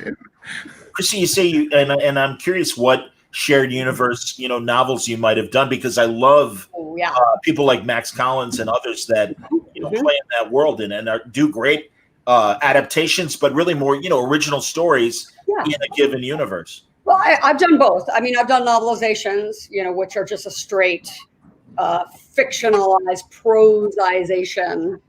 That's a word Yeah. of the script, and then also spin-off stuff that's more like tie-in. So I've done novelizations for stuff like Snakes on a Motherfucking Plane, and for Final Destination series. But I also did I did 3 books set in the Fringe. Great. First, I did a Supernatural. Cool. I did Freddy Krueger. I did Jason. I've done a pretty wide variety of different franchise characters. But Excellent. only in keyboard, though, not in comic form. Yeah, no, I understand. And no, that's cool. Yeah. I mean, again, Yeah, building on what Axel said before about what AWA is doing that I think is unique for me is I've also done a lot of some tie-in novels. I wrote the Gotham novel great. to the TV show, an Ant-Man novel that that Axel was involved with for Marvel. But working with existing characters is a big challenge in one way because you have to get to know sometimes the universe, but certainly the character, and you're working within those parameters. When you have the clean slate, like at AWA, and similar to like the novels I'm writing, when it's purely my idea going in, it's a different set of challenges because then you have to create everything. Sure. So I like personally just going back and forth and sometimes working with existing characters and sometimes just creating everything. Understood. And AWA definitely gives you the space in comics to just create everything, which is very refreshing. Mark Harbinger is on the YouTube chat, and he's an interesting question. Most of the crime genre I've read has been Andrew Vax work. Does anyone have any love to throw his way? Any of you Andrew Vax fans? Huge fan. Yeah. His vintage crime. Yeah. Also his advocacy. Oh God. Yeah. I love his books. I've read all of his short stories. He had some successful comic work back in the day too. With Jeff Darrow. Yeah. Yeah. Some of the standalone novels are great too. The Getaway Driver. Yeah. Yes, absolutely. Yeah. No, and even he did a Batman novel that kind of tied into his own advocacy as well about some, children kidnapping stories and things. So he's as Jeff Darrow has told me before, he's like, that guy's a real superhero. And it's like, yeah, I get it. Absolutely, man. So no, really cool. I can't believe that I forgot to mention that I wrote a Batman. Oh, that's right. That's great. Oh yeah, that whole thing. Uh-huh. What was the title of your Batman story? Oh, it was the Joker. It was the Killing Joke. Oh, you did a novelization. Did you do the novelization of the Killing Joke? Yeah. No, Krista, that story has certainly become. It's kind of So it's certainly. Yeah, I mean, so was that kind of like cringy to write, or I mean, obviously it's a gig, but you know what I mean. We took it. I wrote it with my co-author Gary Phillips, who is way more comic savvy than I am, much more familiar with that universe. But we tried to take it in a different direction, and again, to tie it back in with Bad Mother, that is a sad daddy story, the original version, Sure. And we wanted to give Barbara Gordon agency in the story. We wanted her to be part of it, she's a superhero, for Christ's sake. She's not just somebody's daughter, I mean, she's a person. And so we were not allowed to make any changes to the structure of the story, but what we did do is give her more of her POV, more of her experience, make her a fully rounded and autonomous character who's participating in the plot rather than just sort of being like a Barbie in order to drive somebody else crazy.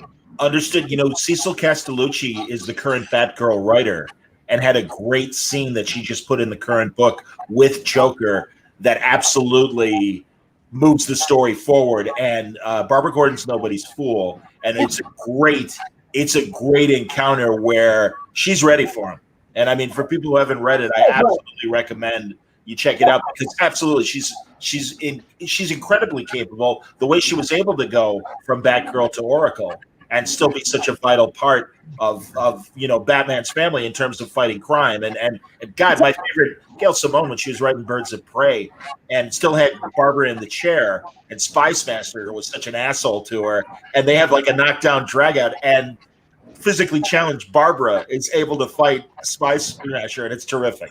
But that's what's so appealing about that type of story is that, a person doesn't necessarily have to be Superman in order to be able to fight. And I've always resisted the notion of a woman's body being like a car that somebody broke into, and now the car's owner is mad, and it's like, if she's being violent, father's mad because like his property was ruined. I don't tell that story. That's not a story I'm interested in. And it's been told 1,000 times already. So let's maybe take it in a different direction and try something a little bit more inclusive. I think this generation is absolutely doing that. And honestly, to his credit, that's one of the reasons I believe that Alan Moore is so cringy about the accolades that The Killing Joke has gotten over the years. So, no, I agree. As far as splicing genres together, because there's like, and again, it's a kind of a hallmark of what you're doing in general at AWA, Axel, and everything. Talk about that mixture of doing things like the obvious of supernatural and crime, but also the potential of other genre splicing you might be doing. Yeah, I like elevated genre, meaning doing a genre story that's more than just genre. And I love when you take two genres and smash them together. Obviously, I've got the book Old Haunts by Ollie Masters, Rob Williams, and Lawrence Campbell. That's gangsters and ghosts. It's Goodfellas. If Goodfellas had to deal with ghosts from their past, Yes. I've got a book currently underway that is a science fiction western, a brutal western set in a dystopic future. I'm really excited about it. I think people, when they see it, they're going to freak out. That's cool. It's a lot of fun to take genres and smash them together. I've got a book. I've got a science fiction book that's I guess you could call it almost not a crime story, but a harrowing thriller science fiction story as well underway. You name it, I'm doing it. That's cool. Mike and Will, have you had those opportunities? I mean, obviously there are crime elements in superhero stories, so there's a bit of that. But beyond that, beyond the obvious, have there been opportunities to do some genre splicing as far as other genres and smashing them together? Yeah. Well, I cannot talk about it, but okay, good to know. Right now is a genre I never tried before, but I'm very fan of, and so I had the opportunity, but I cannot talk. No, that's okay, man. I don't want anyone to spoil. We won't let you spoil any marketing plans. That's okay. Will, how about you? Mike, you'll have your time. Trust me. There you go. Yeah, same thing here. Good. Yeah, Will too. You'll have your time. You will want to talk because he's already deep into another book, which is very much that, splicing the genres.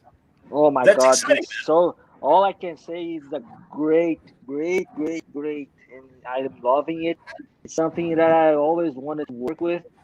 Actually, two things that I always wanted to do it, but I can't talk about it because my editor is going to kill me.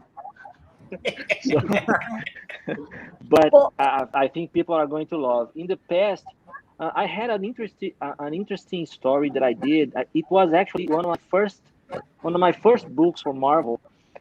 Was a She-Hulk book that was actually a trial. They were I don't remember the name of the character, but he was being sued because they were suspecting he was a rapist. Oh wow! So yeah, so I mean, despite the fact that it was a She-Hulk book, it was very tense, because the story was not about heroics. It was about the guy being sued because he was being accused of being a rapist. So, wow, that's amazing. No, I mean, I was just talking to Mark Waid a couple days ago, and Doctor Strange, he put in a hospital story, and Stephen Strange was doing surgery again.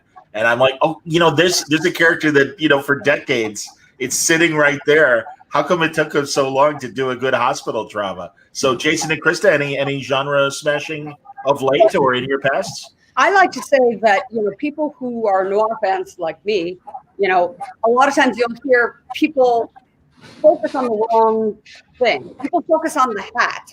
Okay, when they're talking about noir, they focus on the hat. But what I always argue that it's not about the hat; it's about what's underneath it. And if you're wearing a fedora, if you're wearing a cowboy hat, if you're wearing a bubble helmet, if you're not wearing any hat at all, it's not. I mean, in my mind, noir is the perfect vehicle for cross-genre expansion because of the fact that, to me, it's not about the heist. It's about the way the people who do the heist fall apart, and people fall apart in all environments, whether they're on Mars or in a big city or in Zimbabwe. It doesn't matter. The skeleton of a noir tale is in character.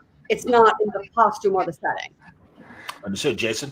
Yeah, I think the genre swapping and crossing genres works best when it is character driven, when there's a real dramatic reason that you're going into. So it's not just like, hey, I have a great idea, I'm going to mix horror and sci-fi and try to make a book out of that.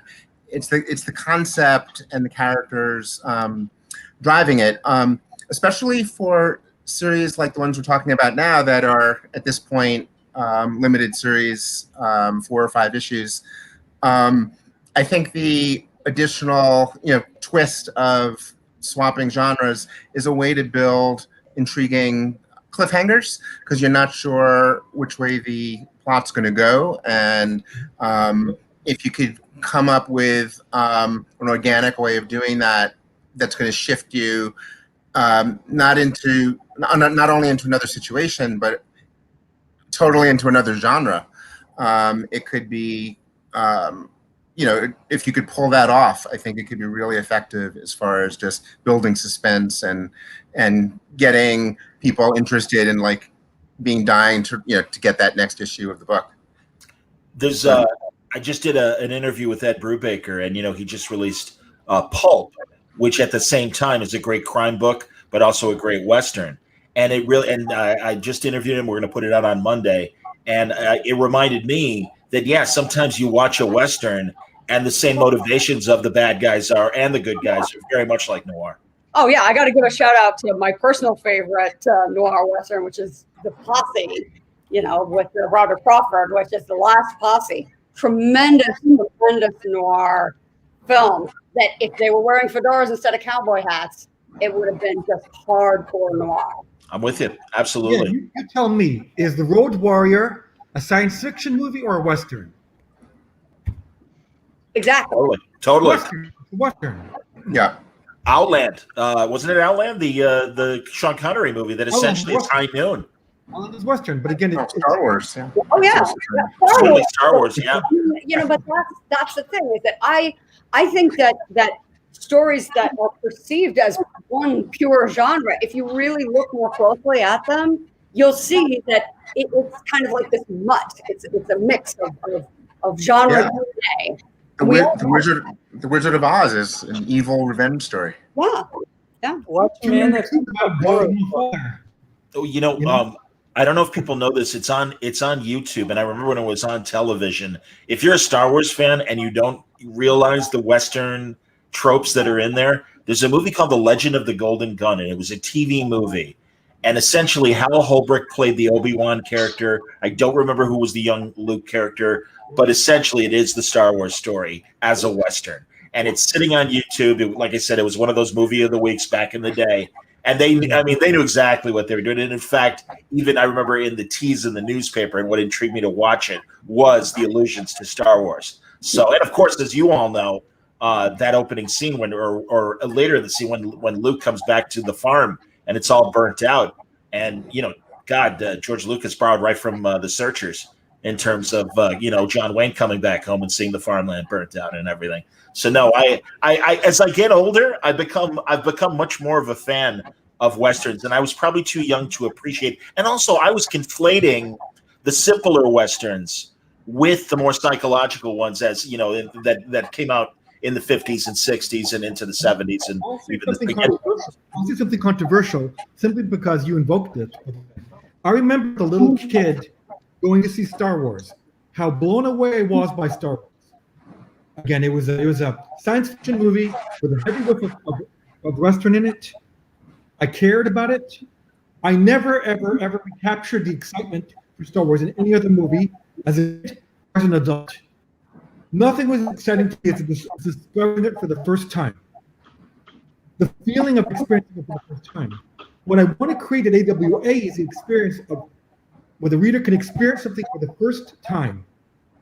It's not a retread of something they read before. They're experiencing the world, meeting the people, that fall in love because of something we put down in that first story. So again, no, I get it, man.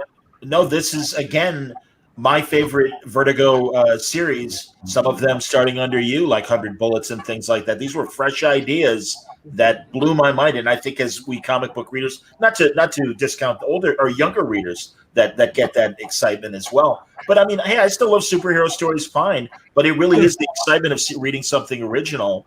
And like I said, with no preconceived notions of what's going to happen in the story, no, that's really exciting. And again, in the hands of talented people as yourselves, I think this is really exciting. David Levine asks a good question.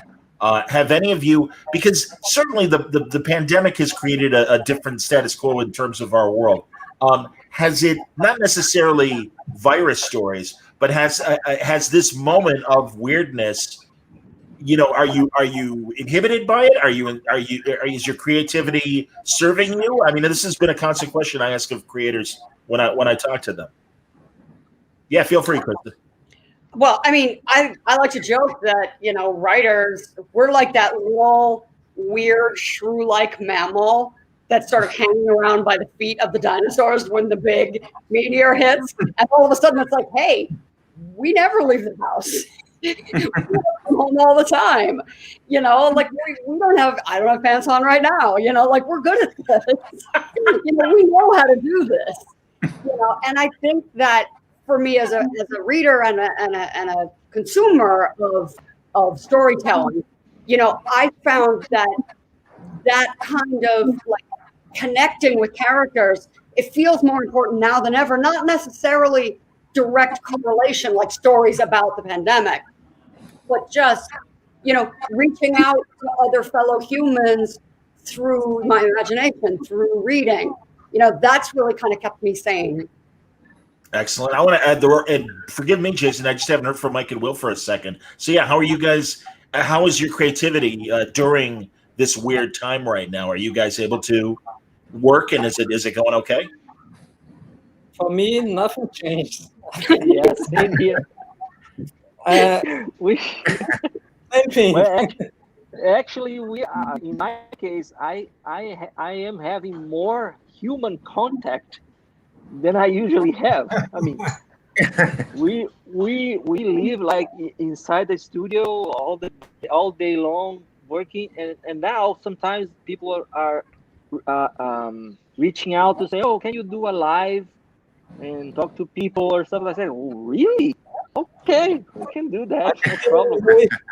We are live. Here we are right now doing exactly. I know. I was going to say sorry, but that's not something that we usually do. It's a bit different for me because unlike everyone else, I usually work in an office. I don't work in an office now. I work from home. Normally, I do my Zoom in the basement, not in the living room. And many times in the Zoom call, I have to say, guys, I got to get off because my daughter will be dancing over my head. She's 4. She's dancing will be too loud. I'll say, I got to call you back. I'll call you back. And it's different.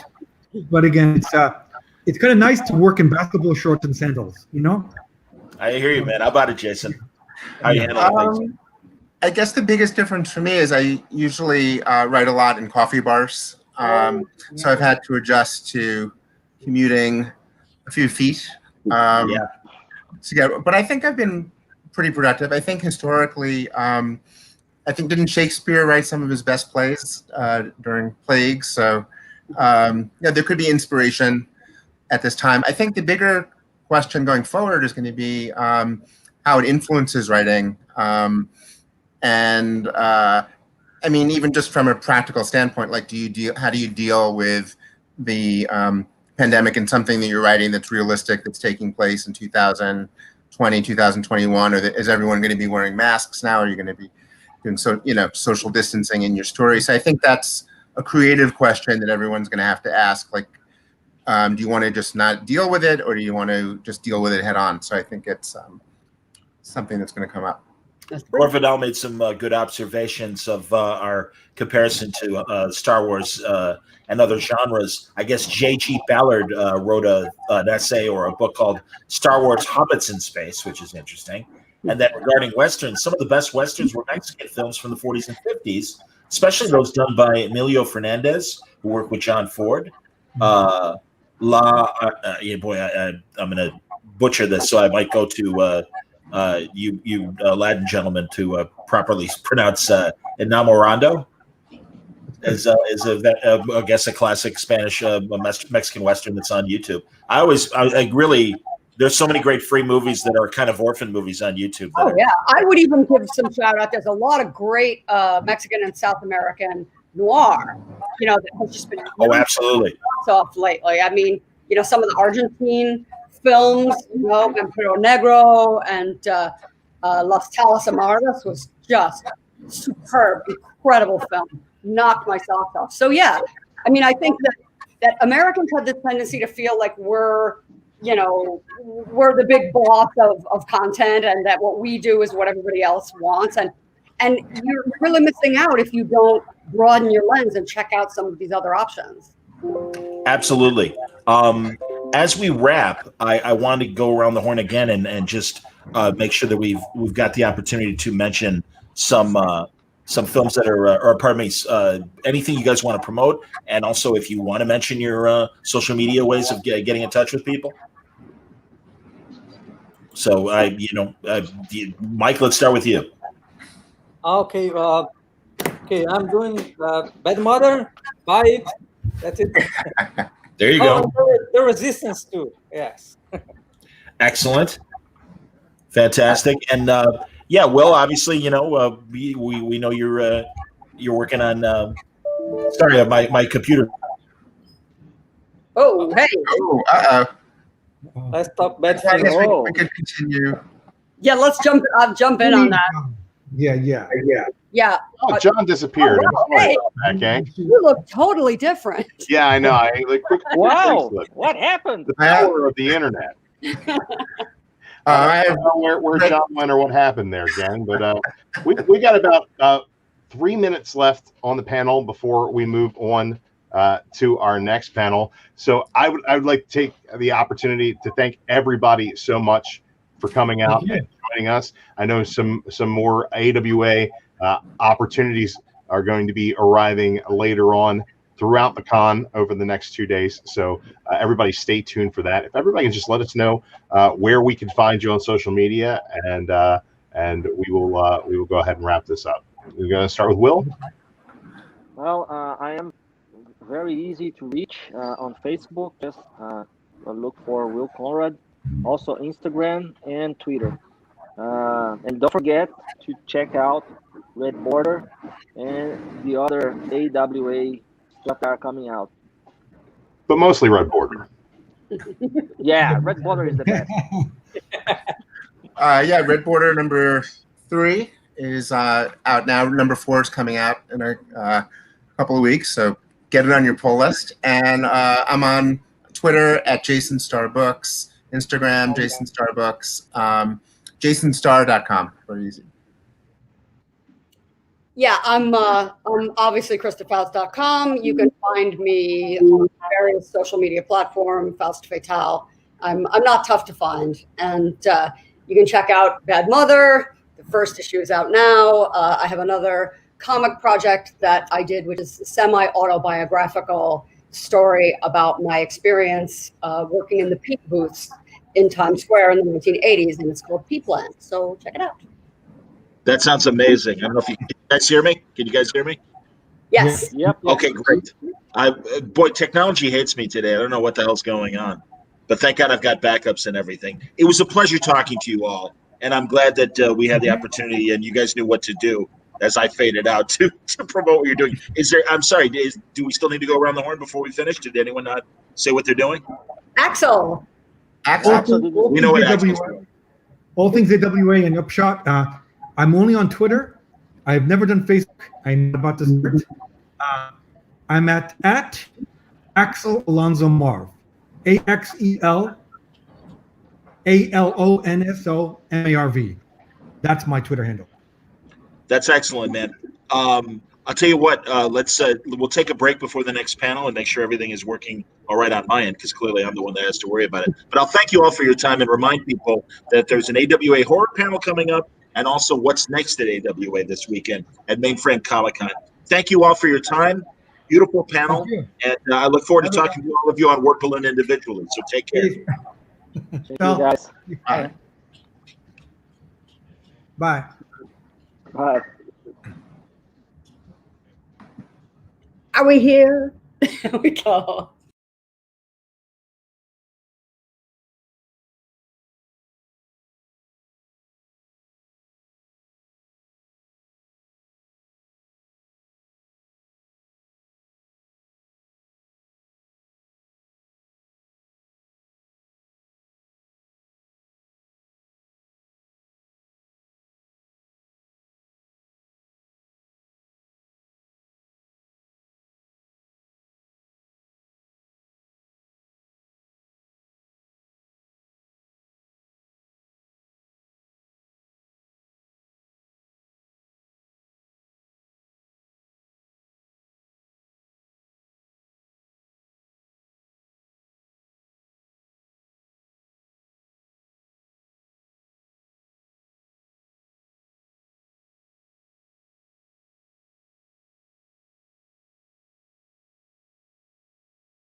Hey, everybody. Welcome back.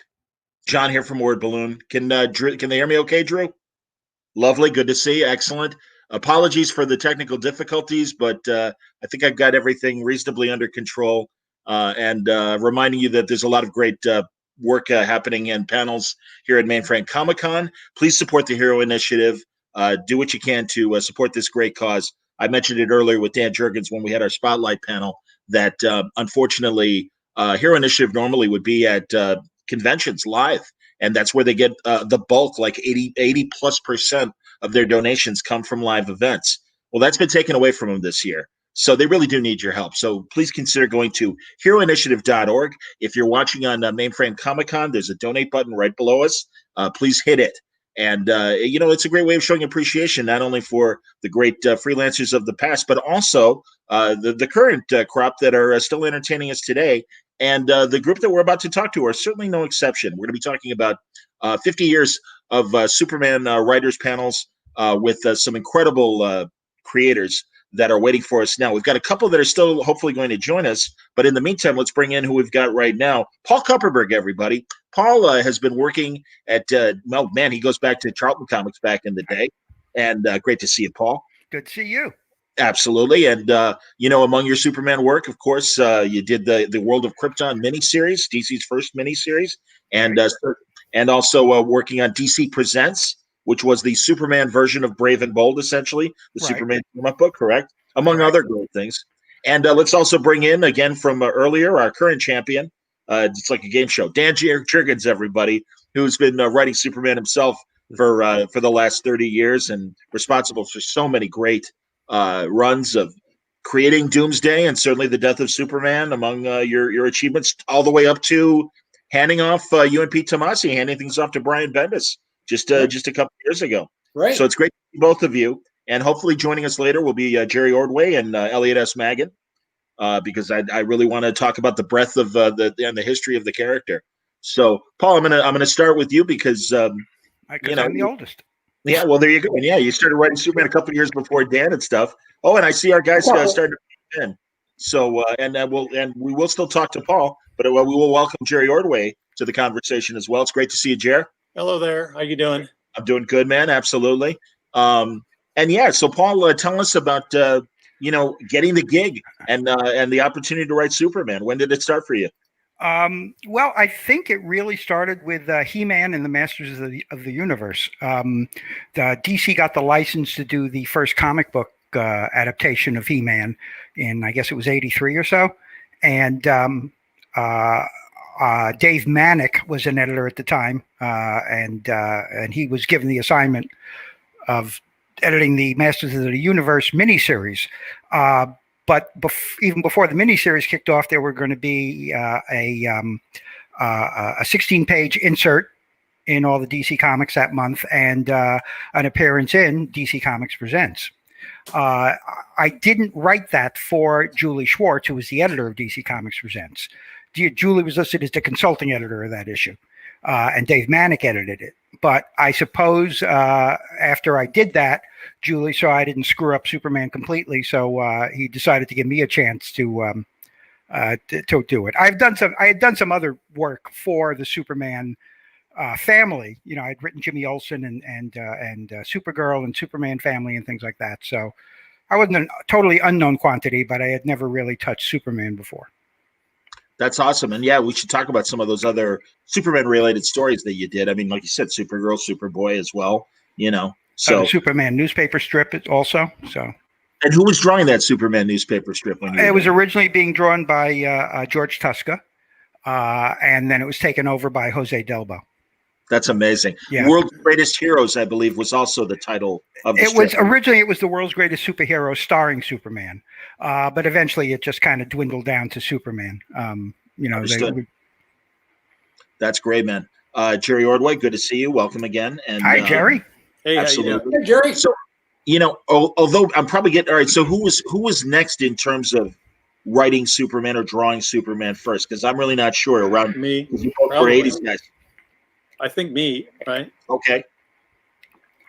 So tell us your story about getting associated with the character, Jerry. I just really liked the movie. You know, the first movie a lot. I was a Marvel guy, so I think DC was publishing like some Jose Luis Garcia Lopez Superman drawn stories around that time of the movie, and it was just really, to me, it captured the Christopher Reeve and Margot Kidder look. But I got asked to do it around the time of Crisis, and Dick Giordano was trying to figure out who was going to do relaunch stuff, and he had asked me. He said, "Well, what do you want to do, Batman or Superman?" And I said, "I don't know." And he said, "Well, I think you're more of a Superman guy," and that's basically how it happened. So then I was on the list for doing Superman. It turned out more than a year, maybe close to 2 years, until they could get the Byrne relaunch, and after that restart the books and stuff. So as far as I worked with Marv Wolfman initially, then I worked with Byrne, and then when Byrne left, Carlin asked me to submit or just give him ideas of writers that I would want to work with, and I gave him a couple of names and stuff, and he said, "Why don't you do it yourself?" And I was like, "Really?" I mean, it wasn't that I didn't want to write. I just didn't think, you're suddenly going to write Superman. So it was a really steep educational kind of, there was a learning curve, but the education was good, and Carlin was great. He basically tortured me for the first 4 months until I didn't quit. And, he had good things that nobody else tells you, but his thing was, when you're typing a script, not to have more than 2 lines of copy in the script, because that's what will fit in a balloon. And if there's more than 2 lines of typewritten script, break it into another balloon or eliminate, try to, the other advice was I was too wordy. So he said, what is it with you guys who draw and suddenly want to write? You're putting too many words in here. Let the art do more of it. So it was a good education. I mean, he was the perfect guy to kind of, haze me. Before we get to Dan, I want to point out an observation from Mark Harbinger. Strange Doctor says, right now the panel looks like they all look like Clark Kent. Coincidence? I think not. So Dan, how did you get? The first thing I think of is a bunch of Clark Kents. I don't think so. So how'd you stumble into the Daily Planet? I had been at DC for quite a while at that point, and right around that time, Marv and Jerry were doing their thing on the Superman books, and then Nat turned over, and Jerry, I think it was you and Roger kind of writing at that point. Yeah. And I drew an annual that Jim Starlin wrote. Mike had asked me to do that. And right after that, then George Perez became part of the group. And George was writing Adventures of Superman, which I started drawing. And after a couple of issues, George had to leave. And Mike just asked me if I wanted to do it. And I said, okay. And at that point, I had been writing quite a few different things at DC anyway. So it just was natural to step right in. The funny thing is, when I was asked to draw Superman, I can't say that I was intimidated. And when they asked me to write it, I just said, sure, yeah, I'll do that. And I hung up the phone and kind of said, oh my God, now what? So, there is a little bit more of that mantle of responsibility, because I've always found that as an artist, I know what I can do, right? I mean, it's just there on the page. I know what I can do, or theoretically what I can't do. But with a writer, it's a little bit different. You're working in much more of a dark room, I'd say. And you just don't know if your instincts are necessarily right or not. And you trust your gut and hope for the best.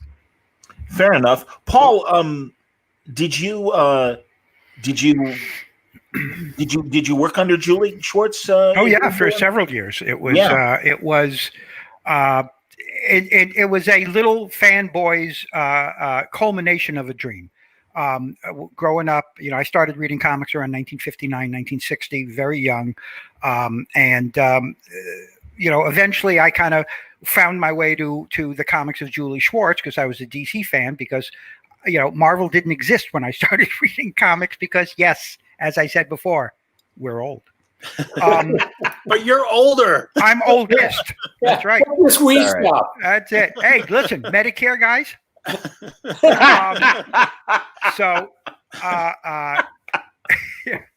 So when Superman, for various and sundry reasons, was very important to me. He was kind of a lifeboat for me as a kid growing up, because I had this very miserable childhood, and Superman was kind of the guy. And George Reeves, and I grew up in the Mort Weisinger era of Superman, but I was 15 when Julie took over with Kryptonite No More, and the new stuff with Swanderson and Denny and all that. And so that was kind of this eye-opening thing. It's like I was just getting to be old enough to appreciate what Julie was trying to do. And so it just all stuck with me. Plus, Julie was the editor of The Flash, where the multiverse was invented on my birthday. If you look at the newspaper and the headline in Flash of Two Worlds, it's June 14th, 1961. And my birthday is June 14th. That's so fantastic. When I first saw that at 10 years old, it was just like, done, this is my world. So in the back of my head, no matter what I was doing, there was always that, like, you're not really writing comic books until you've written Superman for Julie Schwartz. Wow. Yeah, I get it. It was just growing up as a fan of the 60s. Julie, I know Stan gets his credit for being a great editor, but Stan wasn't really an editor. Stan was more of a writer who kind of, he didn't work on other people to edit them. He worked on himself for the most part. Julie was a true old school editor. He couldn't do the job himself, although he could, but he didn't. But he knew exactly what he was looking for and how to get it out of his writers and his artists.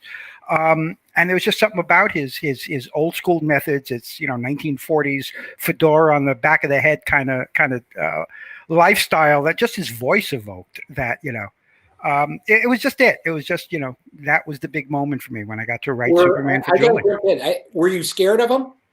Oh yeah, at first, yeah, it scared the crap out of me. First time I ever spoke to Julie Schwartz was in the men's room at 75 Rockefeller Center. I was standing there at the urinal, and he comes in and goes to the next urinal, and I'm standing there, and I can't pee because Julie Schwartz is standing there. And he looks over at me and he goes, "How you doing?" And I wanted to say, I can't pee, get out of here. But and he said, I can't pee either. I'm old. You know what the funny thing is? I think when I first met him, he was probably younger or about the same age I am now. Yeah. Perspective. That I know. to think about. Yeah. I understand. I get it, man. But yeah, he was something. He was an impressive figure. In fact, I found this videotape, which I'm sure John was going to ask me about. Absolutely. It was a slide presentation Julie gave at a convention in Chattanooga, Tennessee in 1988. It's called 50 Years of Superman. And it's this whole slideshow with Julie narrating it. And somebody videotaped it and edited it together, so you got a good look at all the slides and the whole thing. And Julie was throwing it out when he was retiring. I pulled so much gold out of Julie's garbage can when he was closing up his office at DC. Most of it I gave to the library at DC because that's where it belonged. But this I kept because it was his own personal tape. And I finally uncovered it a few months ago and sent it to someone who digitally transferred it and just watched it the other night. And it's like just sitting there listening to that guy, and talking in his gruff Julie voice. Yeah, that was a pleasure. But it's still this wonderful little artifact. I don't know if he ever did the presentation at any other comic convention. This may have been the only time he gave it. So anyway, I've had it digitally transferred, and as soon as we can work out the details, there's going to be a world premiere watch party at Back Issue Magazine's Facebook page. Fantastic. And then it'll go up on YouTube so that future historians can have access. I look forward to watching it, man. Ever since I saw the picture of the videotape. There's nothing revelatory in it. There's no new news. It's just kind of the guy who was there talking about it, telling the stories. It's cool. Well, honestly, I mean, because literally every moment now is videotaped for posterity, and it's times that's annoying, but also it's a good thing. And truly, I do believe tell that to my parole officer. Yeah, in that pre-90s, before really digital really took off, there are so many gaps in the 20th century history, and truly, it's been a pleasure talking to not only yourselves but older creators as well that go back to the Silver Age. When I got to talk to people, well, and some of us sometimes are no longer with us. People like Gene Colan, but I've had a chance to talk to Gene and Neil Adams and Steranko and guys like that because it's important to get the record straight. And I do think that a lot of us comic fans sometimes look at that period with rose-colored glasses or don't get the right story. Yeah. So I mean, thank God there were things like Comics Journal and Amazing Heroes and things like that. David Anthony Kraft's great comics interview that did have the opportunity to speak to these people. And I love what the people at Back Issue do, but also Tomorrow's in general. John Morrow, a great company that just make sure that again that the record is set straight, and people like Roy Thomas with Alter Ego and other creators use Back Issue and Alter Ego to talk to these guys and get the story straight. So that's important. In 1988, there was a lot of DC Superman events. So I think they did the same thing for Batman during the Batman year. There were a lot. I mean, they had Jerry Robinson traveling, a bunch of shows to do panels and things like that. But the Superman one was fun because we got to do the Smithsonian had their Superman exhibit. We got to attend that. Kurt Swan was there, Julie. I mean, most of the old time Superman guys they sent there too. But then we also had there was that party at the Puck Building, I think, in like maybe October. It was like the last event, I think, of the celebration, and Mayor Koch showed up for, like 3 seconds just for the TV cameras to get a little sound bite. It was really hilarious to watch that, but there was a lot. DC hired an agency, public relations type agency to promote it. So I don't think that's been done since. I think they spent like $1 million on promoting Superman's 50th. That type of thing I don't think it happens anymore. I think, it would happen within Warner now or, that type of thing, but it's not the same outreach. Oh, Elliot is watching. And yes, Elliot, if you can hear us, I will say that maybe I screwed up and sent you the wrong time. So please follow that link that I sent you in your email and join the party because I apologize that I might have said it wrong. Man, I'll tell you, I'm doing everything wrong today. Butterfingers. They're never going to let me moderate another Mainframe Comic-Con panel again. I understand. Booster G wanted Jerry to tell the Boombox Superman story. Oh, well, and it's not even my story to tell necessarily, but Andy Helfer's not here, I guess. But Helfer had, before the Superman relaunch happened, Helfer had given some kind of interview, or maybe it was right after. There was some question about what the new Superman would look like. And one of his ideas, he had thrown it out in an interview somewhere, was that, you know, like maybe Howard Chaykin would do the relaunch of Superman, and Superman would be flying with a boombox on his, you know, on his shoulder, listening to tunes while he's flying around Metropolis. And I just remember thinking, like, oh my God, are we like really glad as comic fans that didn't happen? I would, frankly, I would pay today to see Howard's. Let Howard be Howard and do Superman. Yeah, I'd pay for that. Yeah. I don't know that even Howard would have done a boombox thing, but it was just a funny image, and how tied to that very specific time it was. The only thing more crazy would have been Superman breakdancing or something. You know what I mean? To kind of tie it to whatever was trending at the time. Well, as Jerry and Dan know, certainly they had to deal with a little bit of a cosmetic change to Superman, and that was the infamous mullet post death. It was never a mullet. Tell right, Dan, correct me. Never a mullet. By all means, correct me, Dan. Talk to me. Thank you. A mullet is like neat on the sides, long in the back. This was just long hair. Yeah. There we go. Plus, everybody. Part of it is the other artists would draw. Both John Bogdanov and Tom Grummett had ponytails at that time, and they'd draw Clark Kent with this long ponytail. I never did. I never had it that long, and I swore. I said, you know, you can't have Superman and Clark Kent walking around in a ponytail, for God's sake. So I never. Well, someone long hair itself should have been. Carlin even had a ponytail for a very short time. Yeah. Let me introduce Elliot Magan, who never put Superman in a leisure suit, thankfully, in the 19th, or Clark Kent for that matter. Well, Elliot, it's great to see you. Apologies for screwing up and probably giving you the wrong time, but it's great to see you. Hey, Elliot. How you doing? Hey, Elliot. How you doing? Hey, Elliot. I'll live. How are you? That's good, Elliot. In this pandemic, it's good to hear that you live. Don't kill yourself, man. Elliot, what was when you first got the gig? I asked the guys earlier, so we'll get you up to speed and ask you how did it happen when you first got the opportunity to write Superman? Well, it was maybe the third story I wrote for Julie. Wow. I had what happened was Denny hated the series. Denny hated writing it, and Julie wanted to put somebody on it, and I was sitting there. So he said, "Can you handle a Superman story?" And I said, "Sure." He said, "It's the hardest character to write." And I said, "Okay." And I believed it for years until I realized it wasn't. It was just a matter of how to approach it. That's it. Jerry mentioned that obviously just making that leap from pure artist to writer artist.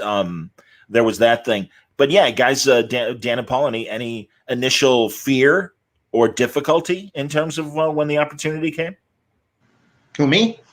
Well, I was going to ask Paul. I was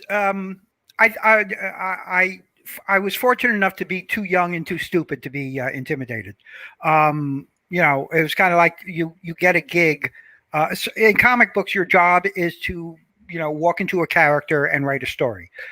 You may never have done more than read two other stories about that character, but you should be able to walk in and write anybody and anything. I mean, that's in retail writing, that's the job. Sure. Looking back, I wish I had been a little bit more intimidated. I think I would have done less stories like the great Toy Man trivia contest and things like that. But but it was the era, and those were the stories that were being done. Fair enough. Dan, any apprehension? I don't know about apprehension, but I do know that I was a bit intimidated by the notion, because I think everybody who's writing in comics, they sort of say they have their two great Batman stories, they have their two great Superman stories, Flash, whatever. But what then? And I think that's always the part of it, that when you accept the idea of writing a series, It isn't just getting those great stories out of your system. It is, well, after issue 542, eventually you're getting to 548, and then what do you have? And it is that, I think, is when you really start to examine what is it that you are trying to say about the character. Fair enough, Elle. And we're getting great questions, and I'll get to them in a second because some of these are really interesting, and I'll definitely go around the horn. But as someone, Elle, that you wrote the character for like over a decade. How many years did you write it? About 15 years. Yeah. So did you, just like Dan just said, in terms of near the end, was the well empty? Was it easy for you to keep going? And as far as Superman goes, you know what I mean? Oh, I'd write it now if I could. That's why I was writing comics. I wanted to do Superman. Still do. Well, I understand, man, and I'll tell you, as I'm sure might come up with various people.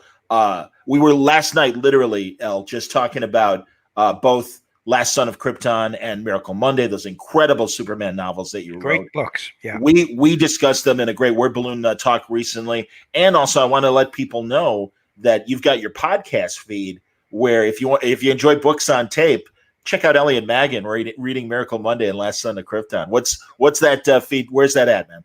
It's called Elliot Makes Stuff Up. It's everywhere. It's on Spotify and TuneIn and whatever else.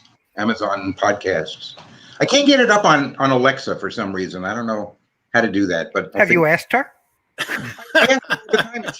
She keeps feeding. I say, play Elliot Makes Stuff Up, and she plays some porn thing. So you're the Hollies with Elliot Makes Stuff Up. Ferranti and Taisha. All right, around the horn. I like this. Bradley Tan, who do you think is Superman's toughest, most meaningful adversary? Because really the Superman rogues gallery isn't like the Flash, isn't like Batman. So Paul, we'll start with you. I guess it would have to be Luthor. I mean, I don't think there's anybody else who, has that quite that personal connection. They're yin and yang characters. It's although, I grew up with a Lex Luthor who was pissed at Superboy because he made him lose his hair. It was thin motivation in those days, but it's still he's the opposite of Superman. Superman is good and Luthor is evil. It's not like, it's like, in the real world, I don't think people consider themselves evil. Even the guy who's doing the worst thing can justify himself. Sure. But Luthor was just like, no, man, I'm an evil scientist. That was his job. So, yeah, I think that does it. I think he had motivation. Oh, he did later on. But I think he was the hero of his own story. Yeah. Well, and really, again, in Last Son of Krypton, that dynamic between Superman and Luthor, especially the Silver Age interpretation where these guys knew each other when they were kids. Superboy and Lex Luthor were good friends. They helped each other. And unfortunately, I think Lex knows how to push Clark's buttons still, even though he doesn't know that it's the same guy necessarily. Or does he? There's an interesting subtext. I don't know if, again, as we talk to all of you, do you think Lex knew all along? Elle, I'll ask you specifically. I don't see how he could not know. But then again, do glasses make a mask? I don't know. So anyway, yeah, guys, are there any other opinions of who Superman's greatest enemy is? Dan? I would not say enemy, but or adversary. I would say obstacle in many ways is himself. And it's because I think that as we look at the world around us, I think we all constantly say, we see a problem somewhere, and you'd say, well, if I had superpowers, I'd go fix that, right? And I think with Superman, one of the interesting things to always play with is he imposed this limit, this wall, this fence that he won't cross. He himself drew the line in the sand.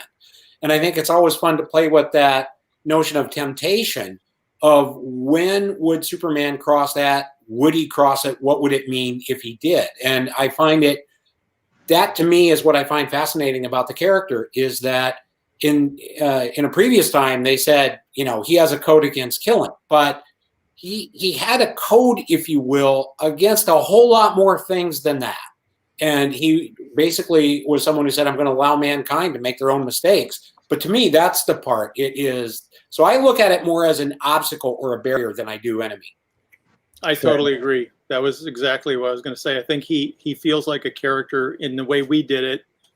We're trying to do the 80s, 90s thing, was that he was always in control because he's a character who could very easily be perceived as a bad guy if he went off. And that, when we were doing the books, we were trying to, we always tried to keep from doing stories. If a story was suggested or some other outside creator was going to do a standalone or something, and we tried to fight against the idea that Superman would be the villain, because it seems like that's hard to put that genie back in the bottle. I mean, if someone was that powerful in real life, you would fear him because he could do anything, and I think his job as Superman, or his whole persona, was to be comforting and not threatening. And I think that's a lot harder than people think it is. I mean, it's definitely something that you would have to keep in mind, like just every action that he did. That was the thing about being Clark Kent. He could kind of let loose and do stuff like that with just be himself a little bit. But yeah, I think his that one force that he was working against was keeping himself in control. Not that he would want to kill somebody, or that he would, but the potential is there, and the potential to look bad and maybe ruin his reputation or what have you. Well, that dovetails into, and forgive me, was someone going to speak? I don't want to step on anybody, because I'm the least important person here, other than guiding some of the questions along. Mentioning that, Jerry, in terms of how powerful he is, Dayspring asks, under what circumstances, and again, I'm going to go around the hall on a horn, and I'll start with Paul. Under what circumstances, if any, do you think that Superman should kill someone, Paul? I don't know. I mean, I don't think he should. I think there's it's my moral. That's my moral stance, is I should never kill somebody. Why is Superman any different? Whether he should or shouldn't, I mean, that genie was out of the bottle in Superman 2, when he killed or did he kill the Kryptonian villains? I don't know. I think he's Superman. There should be other ways out. I think any one of us could have written around him killing Zod. Cover his freaking eyes. Yeah. Really? Yeah. So that wasn't a necessary killing. That was just a badly written part of a story. Well, it happened in the comics too when John Byrne was writing. And forgive me, Paul. I didn't. If you have no, go ahead. Well, and I will get to Jerry and Dan about that, because it was around the time that you guys were associated with the character when he made that decision about again the same characters from the Superman 2. When John sent that story in, basically I felt like Mike Carlin and Roger Stern and I used it as an opportunity to have him question himself, and that led to the Exile in Space storyline. Yes, we used it. I do think. And in defense of, maybe I'm the only guy here, but I like Man of Steel. I like Batman versus Superman. It's just, I don't see like in a comic when you're doing multiple. It's a monthly book or whatever. I see it differently than a movie. Sure. In the movie, it's like you're looking at just that 2 hours, really, to me, or maybe 3 movies max, as the way it goes with but comics are forever. Like when Byrne had his Kryptonian characters killed, he was the only witness to that on that world. So it was totally internalized. The only other character that survived that storyline in that pocket universe was the Supergirl we call the Matrix, because she was basically reverted back to protoplasm. And so again, being internalized, that was, to me, felt like something where, in the 60s, Spider-Man goes on the couch and talks to a psychiatrist. Well, you can't really do that. So instead, Superman internalizes it, kind of tries to clamp it down, and he winds up having problems with it.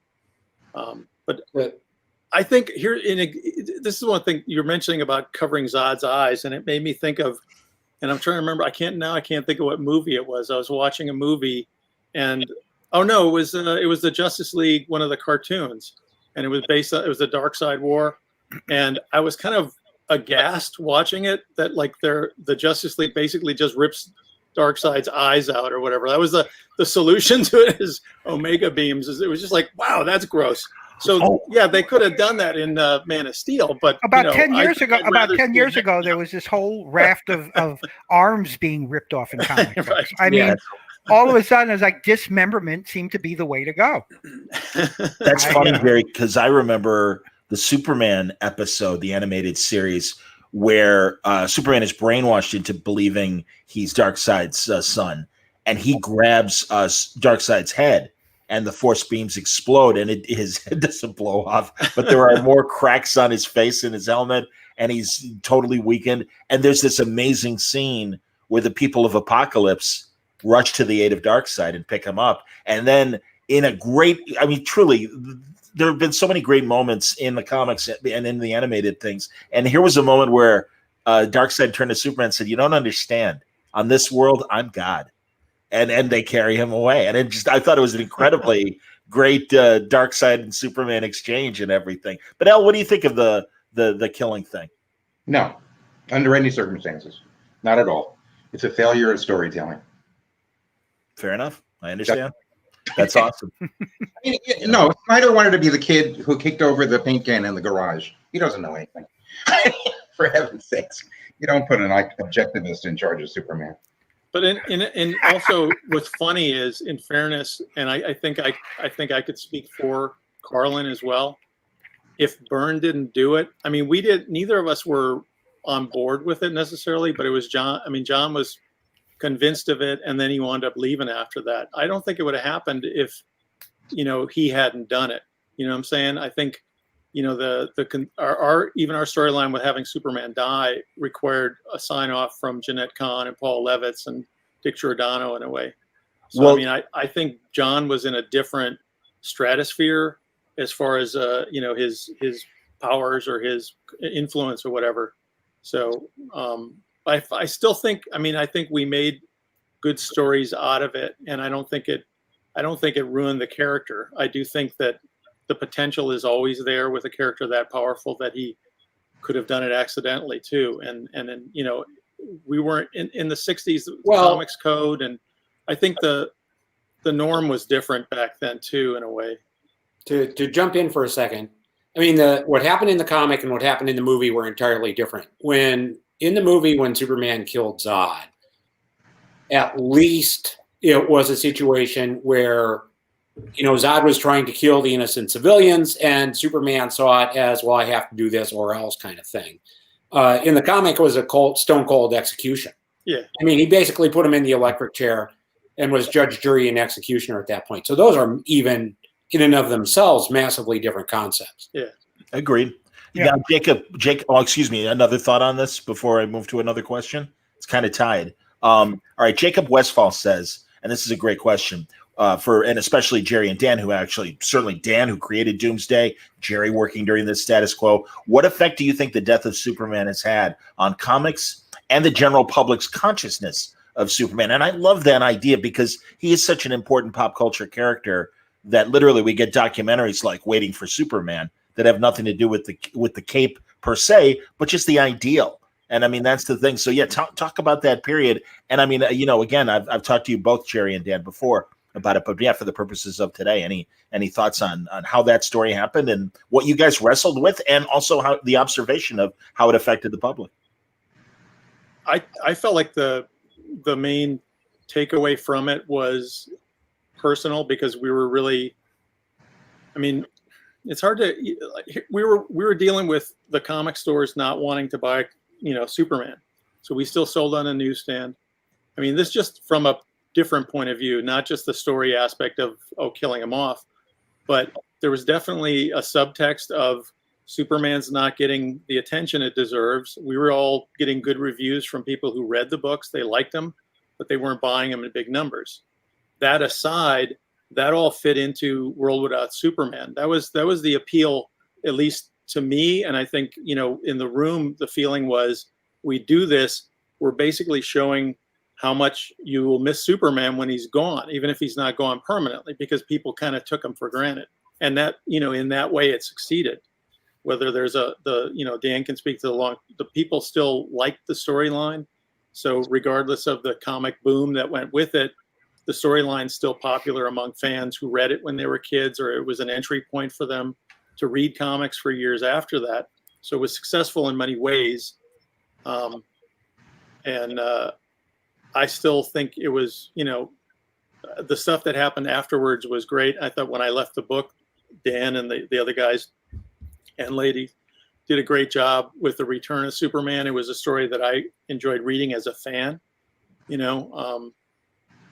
but yeah, so I think it has long-term effect in the way that any kind of milestone, comic story would have, except that there were probably, a million people who read it, as opposed to a smaller number. But, like me as a kid reading Spider-Man walking away from his costume in the trash can was a major moment for me as a 10-year-old, because I thought, wow, superheroes quit, and I can't believe this, So it's a cultural thing for anybody probably 20 years later or something, 30 years.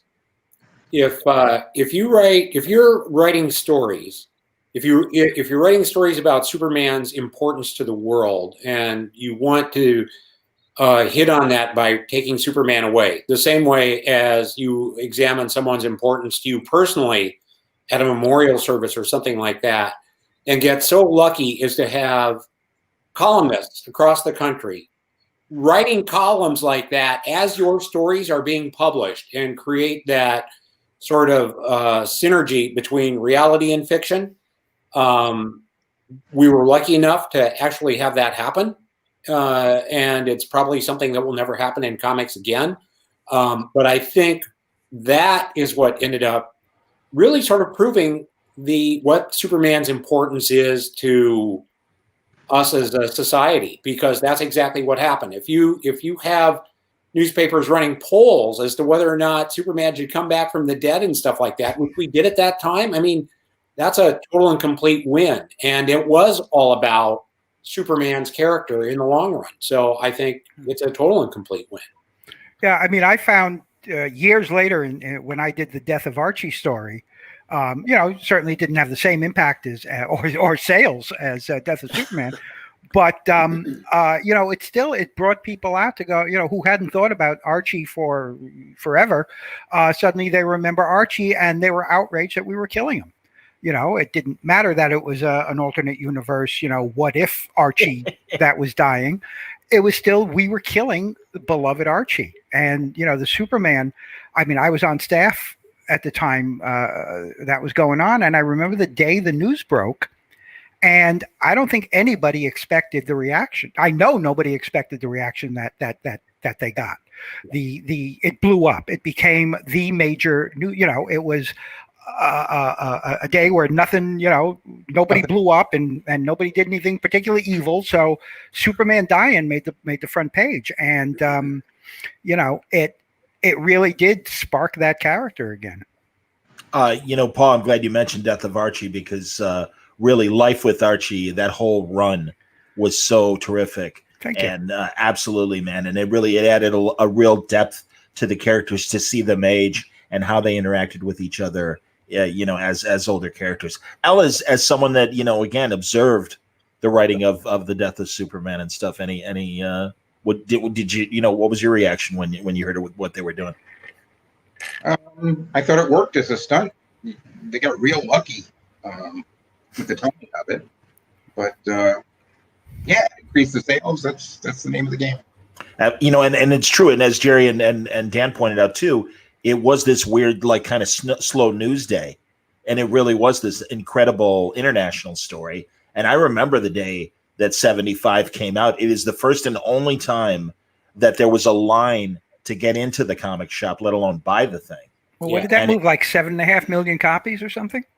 It was a healthy amount. Yeah. We haven't put our auditors to work yet.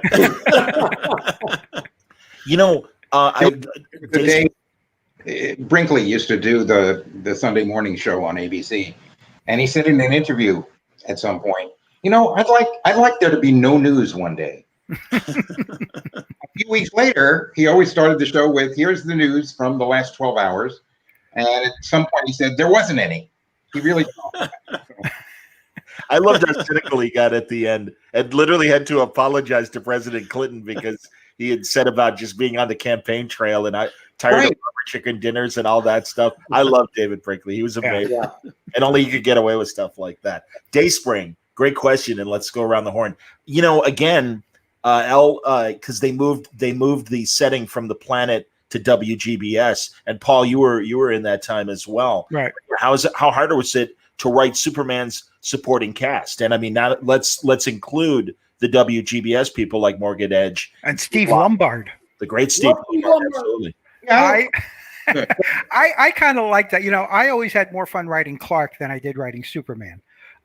Clark was the real guy. Clark was the guy who had friends. And, you know, when I was doing Superboy, we lived in this ridiculous bubble where if he did anything that any other normal kid could do, he was worried people would suspect he's Superboy. You know, I can't get a straight A's because they might think I'm Superboy. I can't hit this baseball or they might think I'm Superboy. And finally, I couldn't stand it any longer. So I actually had him, you know, get into a pickup a softball game and hit the ball and nothing disastrous happened and nobody, you know, and then he gets a girlfriend and it's like, that's interesting. You know, this one-dimensional cutout where, you know, where he just had to be this scarecrow for Superman to kind of hide behind was ridiculous. So, you know, you needed to bring the humanity to the character. I think for the first, you know, 35 years or so, 30 years, he was pretty much, you know, just Superman and Clark were just cardboard cutouts, you know, truth, justice, the American way. And, you know, mild-mannered reporter for a great metropolitan newspaper, period. Well, a lot of that added characterization came during Elliot and Carrie Bates' time. It was Elliot and Carrie and Marty Pasco and you know, Marty, absolutely. Yeah. So yeah, I'll talk about that. Because I always give it up to you for Clark Kent Forever, Superman Never, one of my favorite stories of your era. I just like the idea of letting Clark do stuff Superman couldn't. So every story I would have him goof on Steve Lombard. Yeah. Something, you know, make his pants fall down with his superpower. Superman can't do that. Superman can't call somebody an idiot because he's Superman.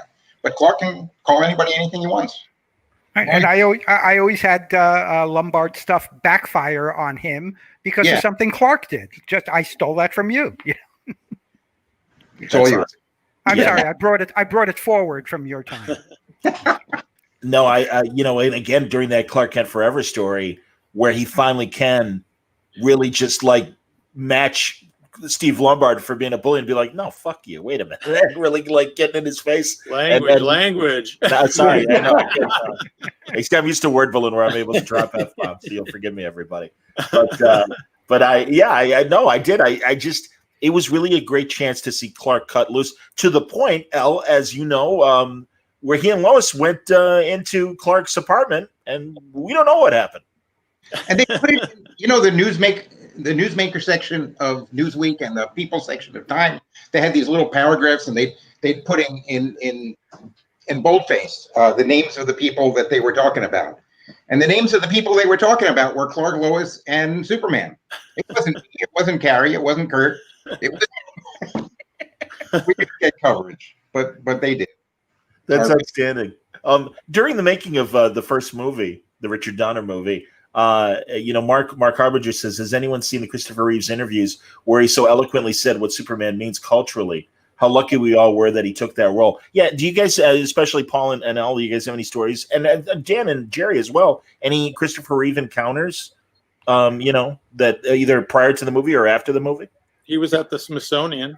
He and Margot Kidder were at the Smithsonian, and I didn't bother him. It was like you could tell when they walked in the room that all the lights went over to them, and I remember Byrne saying, I'm going to go over and meet them. And I was never that forward. So we watched him walk over, worm his way through the reporters and, you know, shake Christopher Reeve's hand and say hi to Margot Kidder. And I thought, yeah, see that I'm like Clark Kent. I'm not going to do that. I met Reeve when he first came up to DC.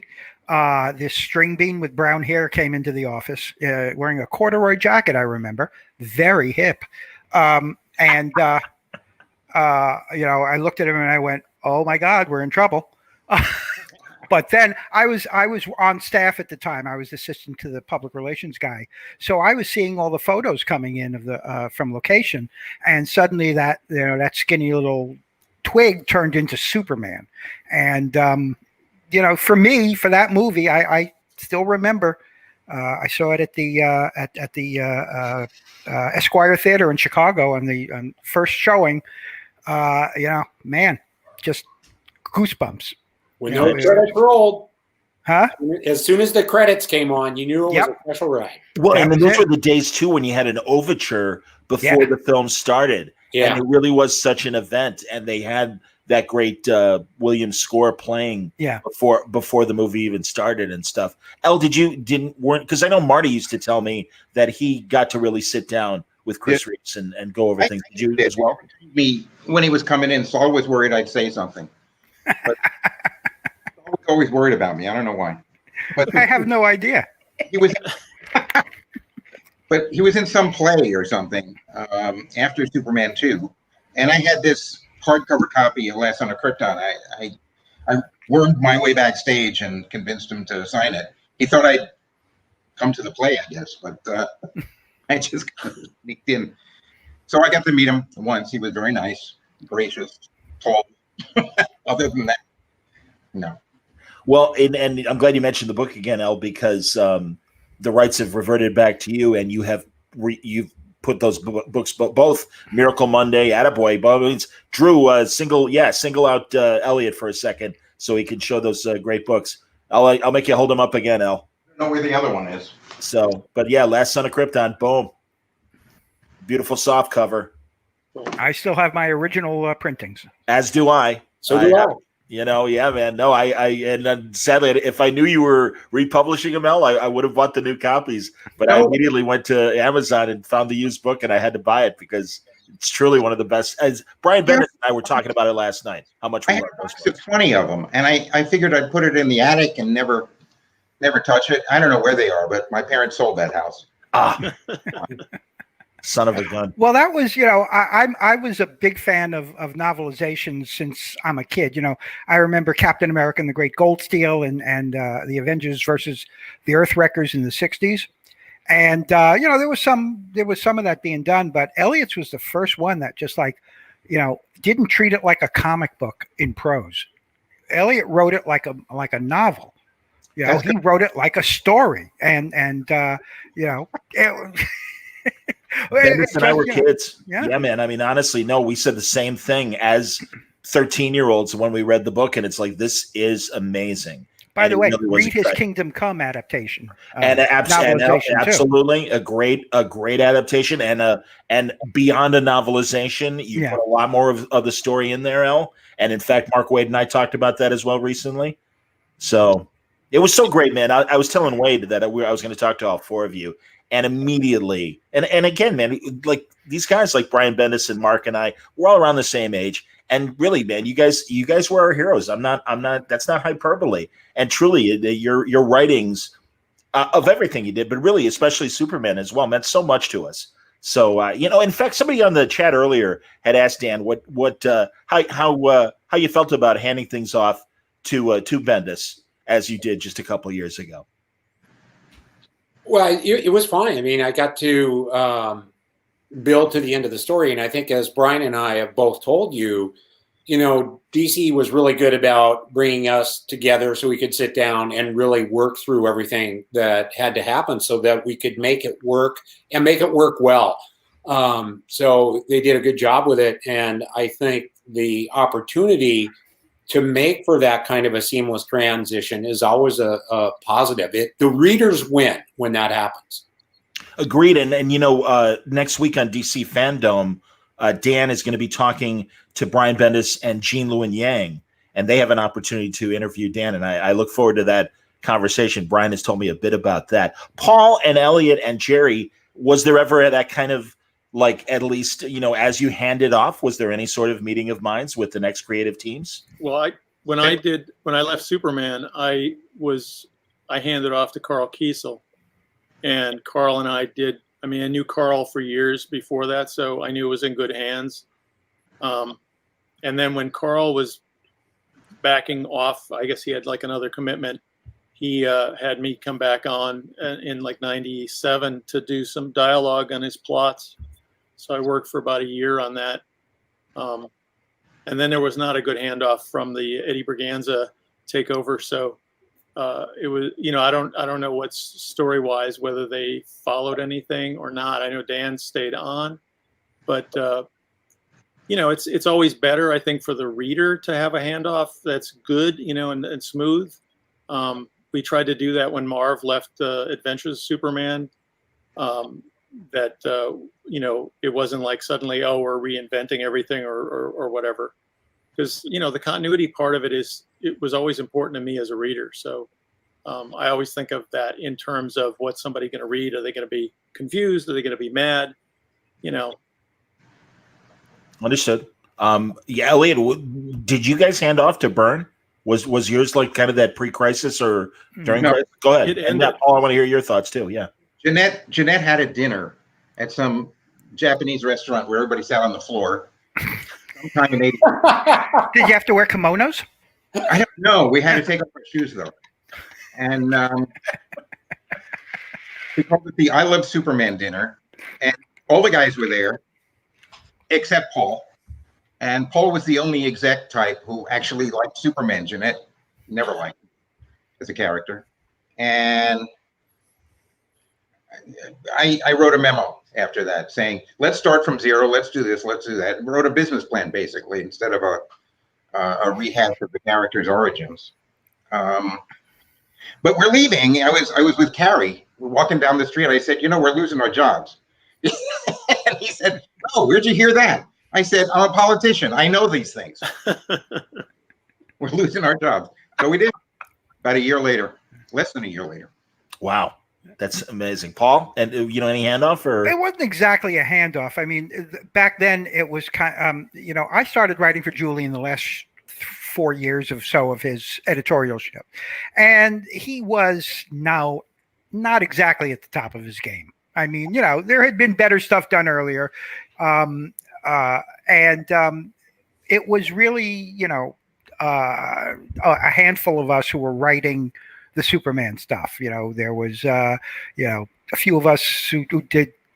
I did about a third of the Superman stuff or action in DC Comics Presents for a few years, and other people were doing the rest of it. And there wasn't continuity per se. I mean, I was doing continuity in Supergirl and Superboy, but that wasn't, that they both got, obliterated by the crisis.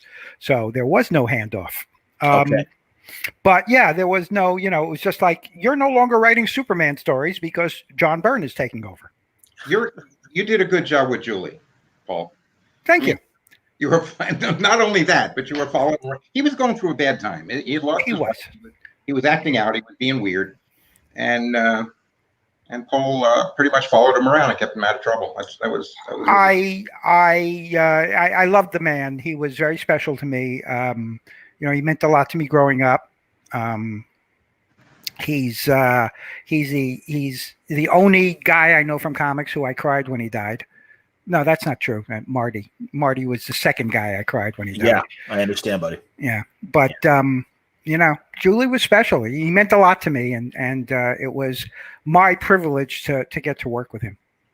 That's awesome. We're closing up, guys, and in these final minutes, first of all, thank you to all of you for coming on Word Balloon as much as you have, and certainly coming here for Mainframe Comic-Con. We remind everyone promoting the Hero Initiative. Listen, a lot of freelancers don't have an exit plan, and a lot of terrible financial hardship could happen early in their career or late in their career, and the Hero Initiative takes care of that. HeroInitiative.org. If you're watching on Mainframe Comic-Con's main page, make sure you click the donate button and support these things, because really, these guys can attest to the freelancer life and how tough it can be.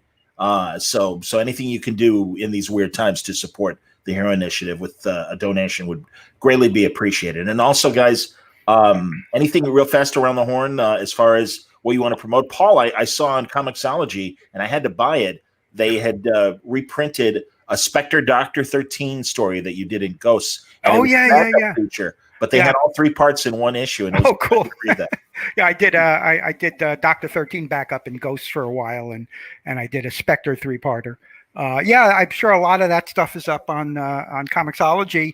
The thing I've got now is this, which is Paul Kupperberg's Illustrated Guide to Writing Comics. Excellent. Your surefire way to become a pro. No, it's it's just stuff I learned. It's been doing it for 45 years, and my feeling is that there's no one way to write comic books, but there is there are a series of steps that you need to learn along the way. So that's what I'm hoping to impart with this. Excellent. Can I promote something? Please, Jerry. Power Shazam, the first hardcover comes out on Wednesday or Tuesday. Cool. And then the following week, the first hardcover Man of Steel collection comes out. And that includes some of the stories that Marv Wolfman and I did, including, John Byrne's Man of Steel miniseries and his, Superman #1 or whatever.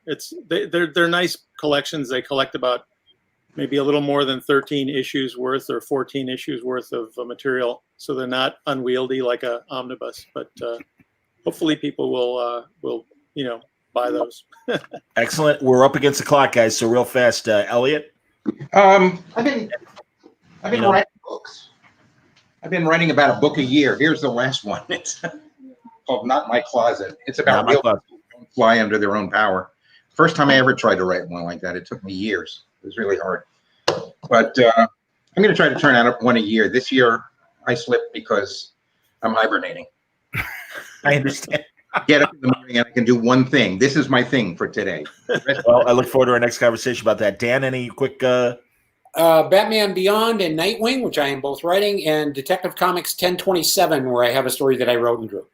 That's beautiful. Guys, thank you so much. I'm going to make a quick goodbye. Really appreciate it. I'll be talking to the Justice League animated cast at 5:30 Eastern. But until then, thank you very much. And apologies for the next panel. But take care, everybody. Thank you very much for watching. And guys, thank you for participating. Thank you. Bye.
Hi, everybody. I think that we are live now, and we are going to introduce our next panel. My name is Barbara Dillon. I'm the editor-in-chief of Fan-Based Press, as well as your moderator for Mainframe Comic-Con Spotlight on Rafael Garcia, Henchmen, which is an upcoming comic book series from creators Peter Murrieta and David Schrader. So today I'll be chatting with Peter and David about their respective creative paths, the inspiration behind this new series, what they have in store for readers, and very much more. So without further ado, let's introduce Peter and David. Thank you both so much for joining me. Peter and David, good to see your faces. Hey. Barbara, how you doing? Very good, thank you. Always good to see you both. So let's let our viewers get to know you both as creators. Peter, we'll start with you. You are an award-winning writer and producer who has made an incredible career in TV with credits including The Wizards of Waverly Place, Greetings from Tucson, Hope and Faith, Level Up, One Day at a Time, and most recently, Mr. Iglesias. And out of curiosity, what drew your attention to comics? Barbara, that's a great question. Well, I've been a reader my whole life, as you guys both know, and it's been a dream to write a comic. And I think I grew up as a kid reading whatever was at the drugstore, and I fell into DC more than Marvel, but I've read both over the years, and a lot of independent books, and I just have always been inspired in my TV work by comic book storytelling. Excellent. And David, you are a writer and filmmaker in your own right, having worked on Action Lab's series Baby Badass, as well as the films NoHo and Mary Tyler Millennial. What interested you about the sequential art medium? It's funny because I was into comics when I was younger, and then some of it was more like Charlie Brown books and things like that, comic strips. And then somehow I drifted away from it in my 20s and almost into my 30s before Baby Badass came along, and I kind of delved back into it. So when I talked to Peter, who I knew was always a comic fan, he would stop by at cons or whatever at the table when I had this book out, and he knows far more about comic books and the comic book world and superheroes than I do. But I think I kind of got lucky that I was one of the few guys he knew that had done a comic book, I guess.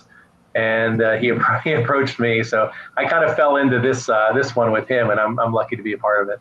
Absolutely, Peter is absolutely a wealth of knowledge about comic books for sure.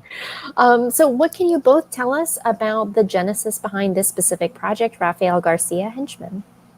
Well, I had written a television pilot for NBC a few years ago, and had gotten my dear good friend Horatio Sands to attach himself as an actor to it.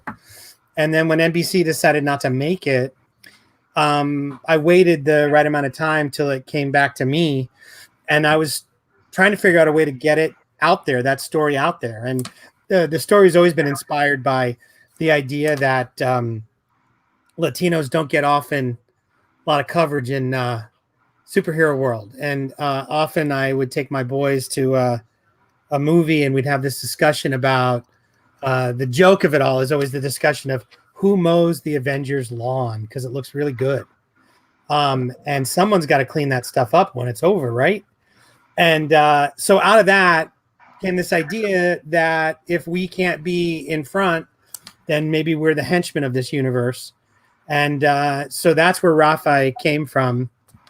And we're very excited to have him out and have him out soon and have the story progress. And he's going to grow into a heroic role in his own right, but he's going to start down at the bottom. David, what about you? Anything you'd like to add to that? Yeah, when Peter talked about him, it's like, this is a guy that's on the peripheral and literally on the perimeter and doesn't know what's going on. I think one of the things that was in that script was how he wanted to know, he wanted to be one of those guys that knows what's inside the boxes that they're guarding. They're guarding all these boxes, but they don't know what's inside. So it's his journey into middle management of this evil organization. And I think ultimately it gets to the point where it's like the fine line between good and evil in this world, and what he discovers along that journey. And also inspired by the idea that, anybody that works in entertainment, you find yourself working for people like the Murdoch family and Comcast, and you often have to drive home at night and go like, I'm not a bad person, but I might be working for bad people. These are tough things to reconcile in life sometimes. Absolutely. It's a universal story. Absolutely.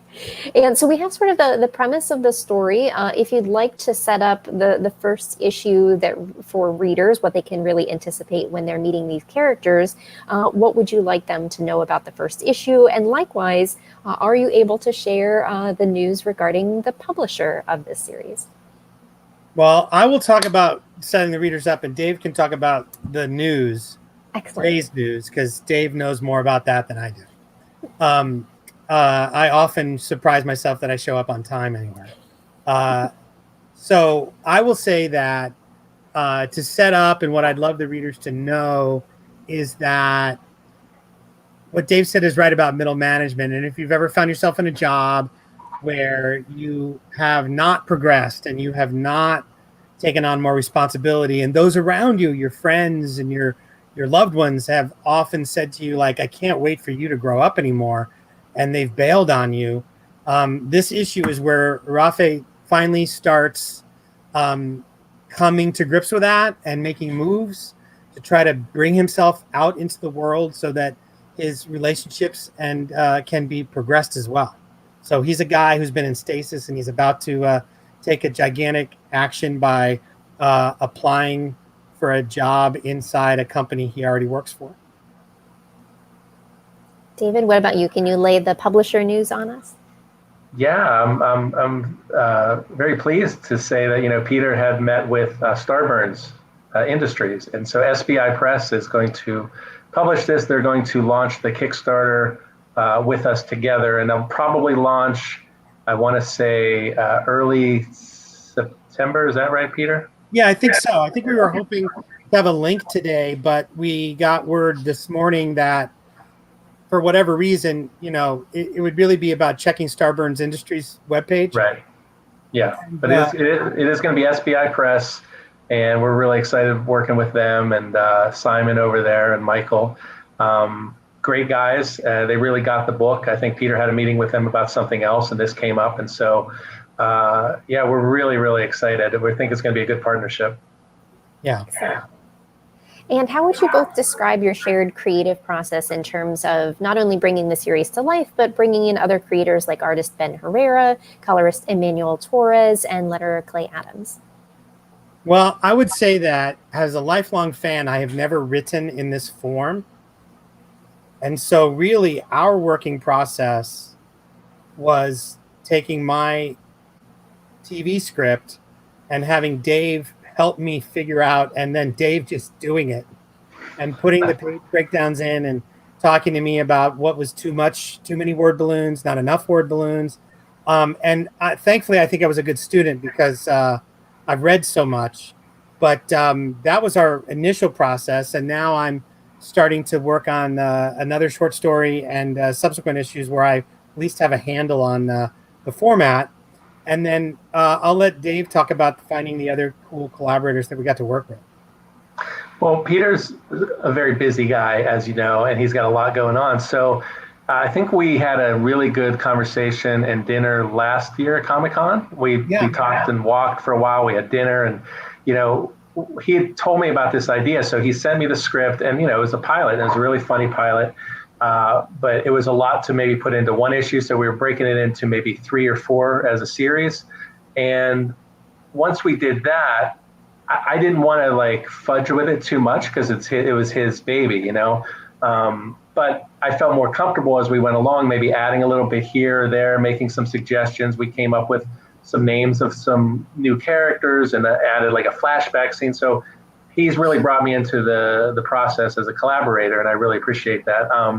But he's so busy that I felt like I was facilitating a lot. I put the word out for try to find artists. We found a lot of great ones, windowed it down a little bit, and found Ben Herrera, who's been great, works very fast, kind of got the character right away. And so, I'm a little bit of an editor on it, and I'm a little bit of a co-writer on it, but that's kind of been the process. And I think as we go maybe into volume 2, it'll be even more of a close collaboration. For sure. And you've both, now Peter, this is for you, your first comic book series. David, your second, I believe.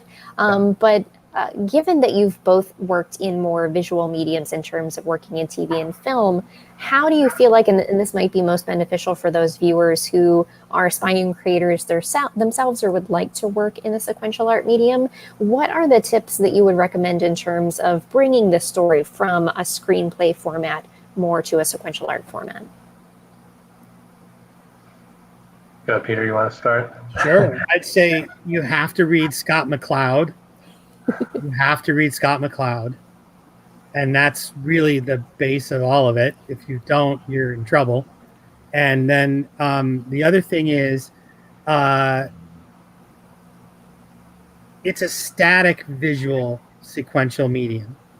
And so one of the biggest lessons for me is trying to visualize, even though I'm not going to be drawing it, but am I visualizing the beginning or ending of the action that I want to take place inside a panel?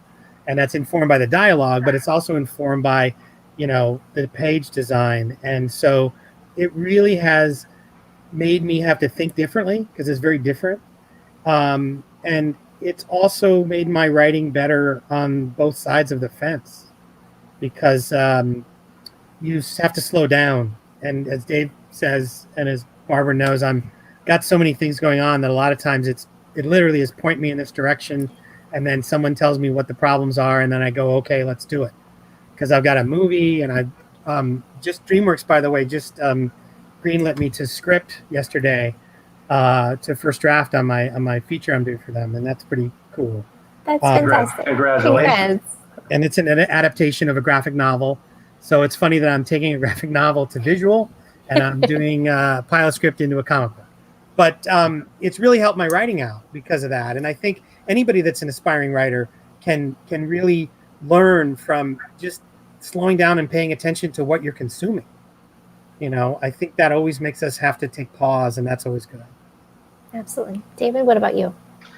Yeah, and you know, A Baby Badass was my first crack at it, and I learned a lot through that process. And I learned that you can really trust the artist. You know, if you have the right artist and someone that is, you know, understanding of the material, that's a really good starting point, because I tend to overwrite a lot of times with dialogue and things like that, and artists can just kind of get right to it and jump to the next thing and be like, oh, we don't need all that in between. So I think we've learned a little bit about that even with Henchmen.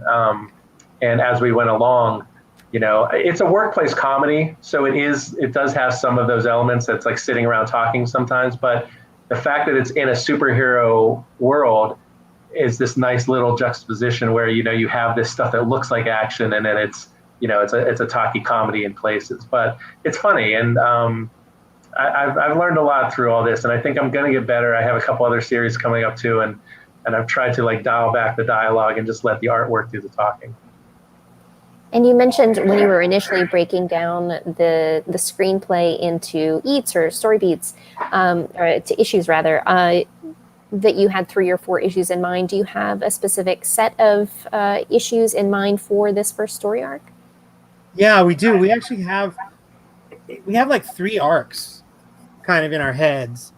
And there's the first arc sort of takes Rafe from this guy who doesn't know what's in the boxes they're guarding to squad leader, and the hopeful rekindling of his romantic relationship that's been really laid waste to because of his own stasis.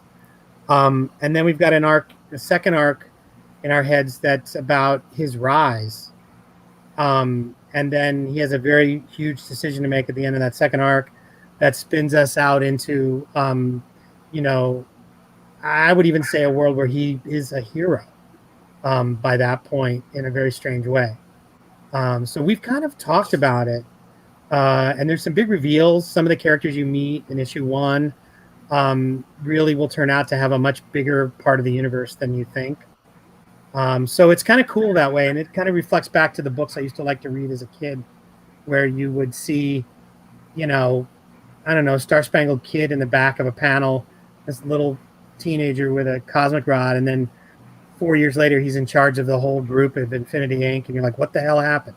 So like it's that kind of stuff that I really kind of vibe and like. Yeah, nothing is as it seems as we go along with this. So the first issue was going to be probably, I think, around a 28 pager, but I believe we're going to be expanding that, and we'll have a nice sized, you know, longer issue for this Kickstarter. And there's some really exciting things they've got planned. I don't know how much we can talk about it, but Starburns, you know, once they got involved, I think some of the tiers are going to be Starburn centric, and we've got some great variant cover artists, Ramon Villalobos, maybe Dan Mendoza, like just some really cool covers, and we're trying to just kind of expand the base a little bit. I think we can talk about we're possibly doing a Spanish language version too, Peter, if you want to. Yeah, we're going to do a bilingual. We're going to do Spanish language version of the comic. We've got enough of us on the comic that we can actually do it. It's great. It's exciting. And I think that'll be really awesome. I think there's also a tier that we talk about yesterday. I'm going to tell them about the tier I suggested. Yeah. Which is, and I don't remember what the money point is, But one of the Kickstarter tiers is if you've got a difficult conversation that you need to have with someone, I'll do it for you. I'll take care of it. Barbara knows me. David knows me. Very much not worried about wading into some pretty sensitive waters on your behalf and making things happen. So that's going to be an available tier for people. That is the best Kickstarter tier I've ever heard in my entire life. Very hands-on tier, very personal. And I'm also going to have you tell me the outcome you want. Like, I can't guarantee it, but you know, if you need me to break up and have you guys remain friends, I can do that. If you want to quit and still get a good reference, if you want to quit and burn the bridge, all that kind of stuff can be talked about. This is amazing. And there may be, once we're post-COVID, a Starburns tour involved too, which would be a big deal for any Rick and Morty fan out there. So support Henchmen when it comes to your local Kickstarter. Absolutely. It is worthy of your support for many, many reasons. Well, Peter, going back to something that you mentioned earlier, I wanted to further expound upon, and that is the idea of stories having import. And this is one that very much does. So do you want to talk a little bit more about why you feel that this story was important to bring to life, and likewise what you hope that readers will take away from the story other than simply the entertainment value of it? Well, I feel like we're at a real crossroads in the world of entertainment right now. I always like to be more positive than negative. And I'll say this, that like the opportunities to have Latinx and Latinx people behind the camera, in front of the camera, behind the pen, behind the ink, in front of the ink, has been better than ever. There's my show, Mr. Iglesias, on Netflix. Entified's on Netflix. Vita just finished its run on Stars. Baker and the Beauty was on ABC.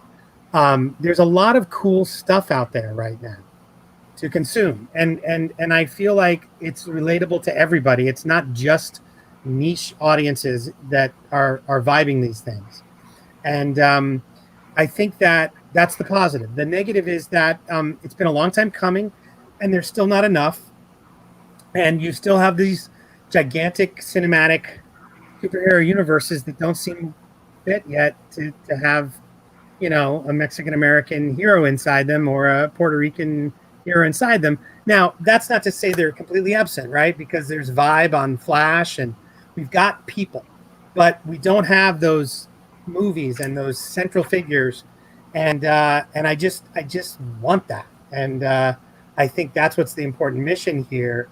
And the starting off with Henchmen and having it be a comedy is sort of acknowledging that that's our place, and then letting this character rise up and find himself in heroic moments is going to be the journey, and hopefully it's going to take him into the center of some stuff. So that's, to me, the importance of the journey. It's why you get the cover artist we got. It's why you do the bilingual issue, and it's why you make it funny for everybody. And David, anything you want to add to that? Yeah, and I would just add, like, the character of Rafael Garcia, it's, going to what Peter said, like, that's not, the fact that he is Latino isn't anything except that he just happens to be in this story. And that's the way it should be. And that's the way hopefully we're getting there, where it doesn't have to be the focus that he just is. And, you can do everything you want to do to bring that up by just having these characters exist in the first place. And so, yeah, it's a workplace comedy. This guy is a Latino and he's working for this evil organization. He's just trying to get along, and just like everyone's trying to struggle and make it. And I think that relatability is really key. It's also just to button that, Barbara, as it's like when Rhodey shows up in Iron Man, he just gets to be a genius inventor. That's who he is. That's what he is. He works for the military. He's Rhodey. That's it. We're done. And that's kind of what Rafe is. And there's a saying going around that's just been told to me recently, but it's like we have more stories in us than just our trauma. Like where we come from, whether we cross the border right now or my dad did, which is my dad's in case, But like, we aren't just those stories. We're the stories of somebody who has 25 million followers and is an influencer. We're that story too. So it's exciting to be able to do those kinds of stories now. Absolutely. And David, going back to what you were just mentioning about there being a struggle, this is certainly a very challenging time, no less for those in the entertainment industry, and of course in the midst of huge layoffs, as we saw last week with Warner Brothers and DC Comics. It's challenging just to be a creator in and of itself. So how are each of you navigating these challenging times in terms of how are you maintaining your motivation? How are you maintaining your creative spark? And where are you each finding inspiration from? David, we'll start with you. Well, I'm lucky in the sense that I've had my job and I've been working from home. And I will say that I definitely had a creative lull, like once this happened, just because everything seemed to be so up in the air and scary and terrifying, and we're not sure what the future holds. But I understand that I'm lucky in that regard. So eventually I was able to get my creative juices going again. I'm finishing an edit for the film you mentioned, Mary Tyler Millennial. I have 2 other comic books that I'm working on. One's with Clay Adams called Nightmare Theater, which is an anthology, horror anthology, and then another one's called Cannibals on Mars with Tony Donnelly. So these were kind of in the works beforehand, and I've been able to just kind of like usher them along at their own pace. But not having cons and not having comic shops open, like it kind of gave you the freedom to take your time with them, but also in the back of your head, you're worried like, what is the future hold? What is it going to be? So, I found comfort in just talking to other creators. I started a little Facebook group called Creators Corralled at Home, like right away, just because no one knew what to do. So if you can support each other, if you can support other creators, and I know we're here on Mainframe, and I've given to the Hero Initiative, give a little money to the Hero Initiative. It's a great cause, and just support each other. I mean, just support each other in general as Americans and as people. But in particular in this field, as comic creators, it's a very tough time. So we need to help each other. Peter, what about you? I think, I had just wrapped Mr. Iglesias. I was in post when this started, when the pandemic hit and we all went inside. And so I was lucky, right? Just like Dave said, I was lucky. We were done. We were basically just polishing the episodes. And what's been remarkable to me has been, I've been writing in TV and movies for 20 years. I've recently seen pictures of my goatee when it had color in it, which is hilarious to me. I look like a child. But I think it's made me reconnect with being an artist. And I what I mean by that is like I have writing jobs every year and I'm very blessed. But to be able to work on like the DreamWorks movie I'm doing is very special to me. This comic book is very special to me. I'm doing this Amazon pilot, very special to me. Mr. Iglesias is very special to me. I'm not taking jobs that are because I need to. And it's in a weird way making me reconnect with what it means to be an artist, because I miss the cons. I miss going to Artist Alley. I miss connecting with those people. I think when you find something you love, you do it no matter what, right? And you make sacrifices for it no matter what. And I think that's good for people to remember the sacrifices. And it's like your work at Fanbase Press, Dave's work, my work, like these are all labors of love. And the longer we can do those, the less growing up we have to do. And I'm in an age where I'd like to do a little less growing up, so I'm going to keep at it.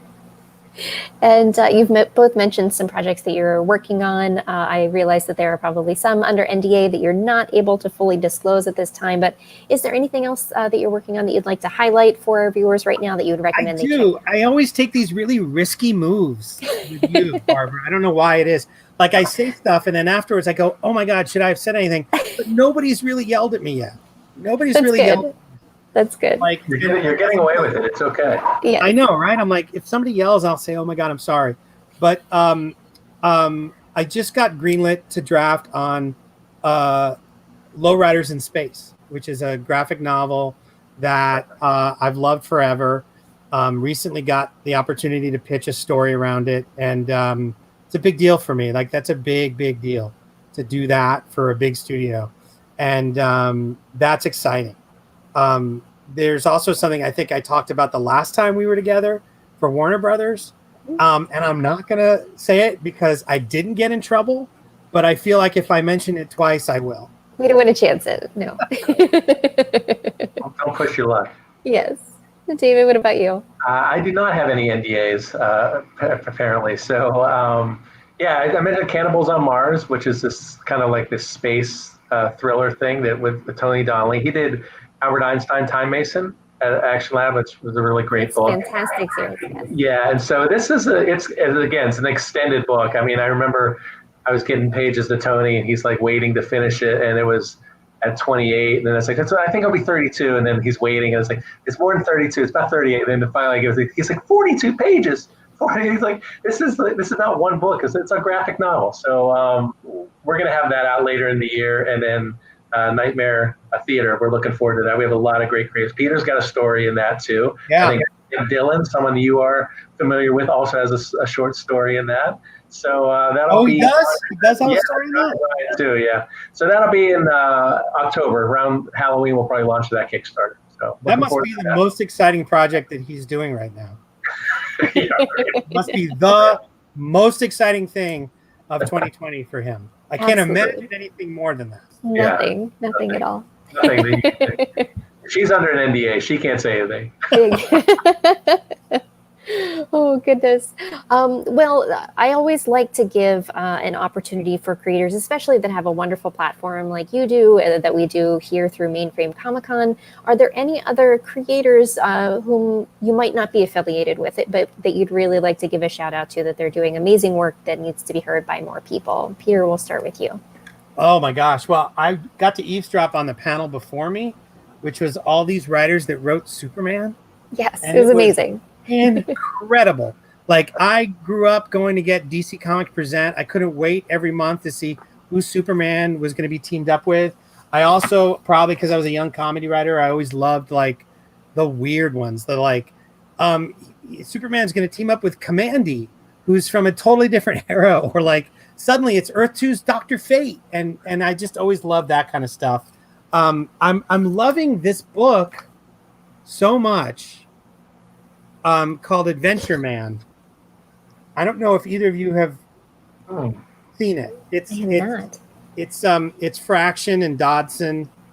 Like they need plugs. Like these two people, right? But I'll say it. The best part about it's called Adventure Man, but the lead is a woman, and she's Adventure Man, guys. So we just have to get over it and deal with it.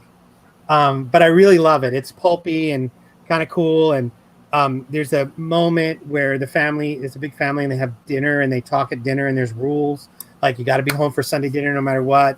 And it just made me feel very much it's that relatability of the big family, Latino family. And I don't even know if they're Latino, but it warmed my heart. It's a great book.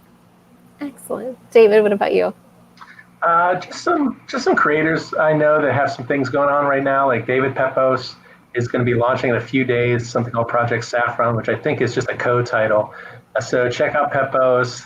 Rylan Grant's got some things going on always, as usual. And Charlie Stickney, a friend of ours, was working with Immortal Studios, and The Adept just came out or just finished the Kickstarter, or I think it just wrapped up. But those guys are great. And also Jupiter Jet, as Jason Inman and Ashley Robinson have that book as well. It's great. I have one more. Yes, please.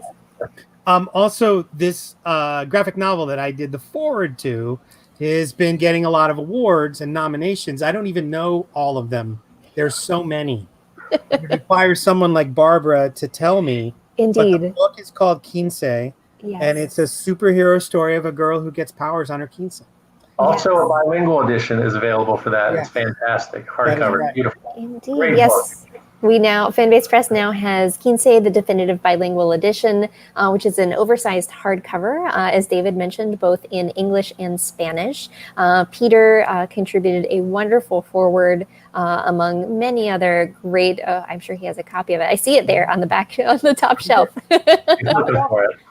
All right, let me find it. You keep talking. But it's a wonderful story. It was one of the winners of the 2020 IPPY, which is the Independent Publishers Awards. There it is right there in all its glory. Makes a great gift, people. Yes, and it was just announced on Friday. We'll be putting out the full press release on Monday, but it is a finalist for the 2020 International Latino Book Awards as well in the graphic novel category. So we're keeping our fingers crossed for that one too. So very excited. I also feel terrible for the DC thing. I got to tell you. Yes. Just in terms of shouts out to people like. Yeah.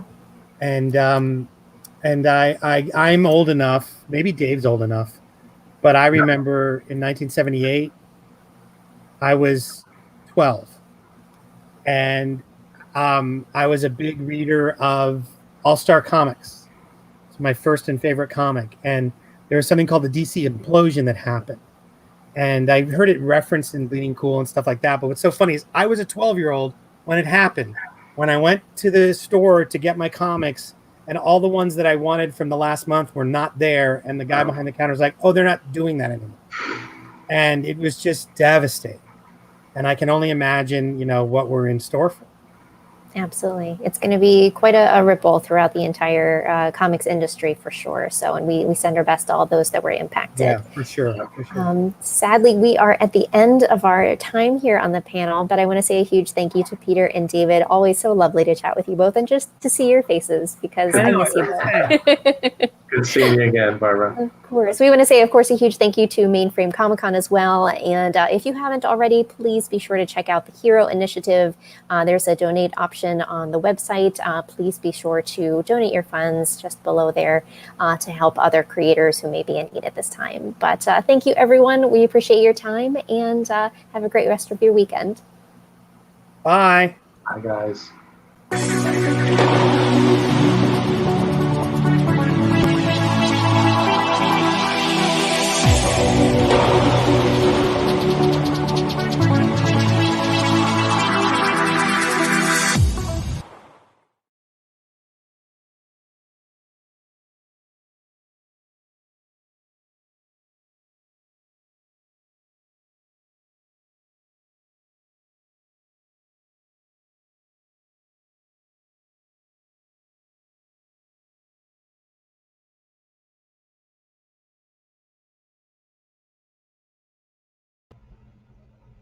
Thank you so much to David Schrader, Peter Murrieta, and also Barbara Dillon for hosting that wonderful panel. Up next, we've got the Albatross Funny Books panel that's going to be taking place at 4 o'clock Eastern Standard Time right here in Hall C.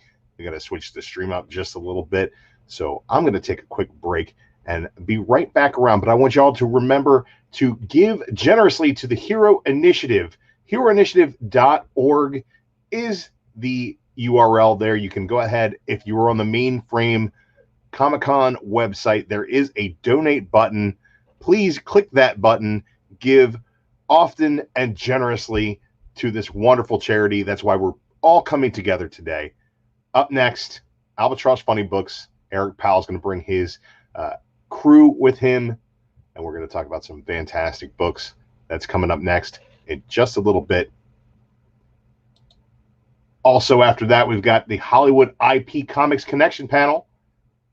Kickstarting your comics panel, and we're going to end Hall C today at 7 p.m. Eastern with Scout Comics.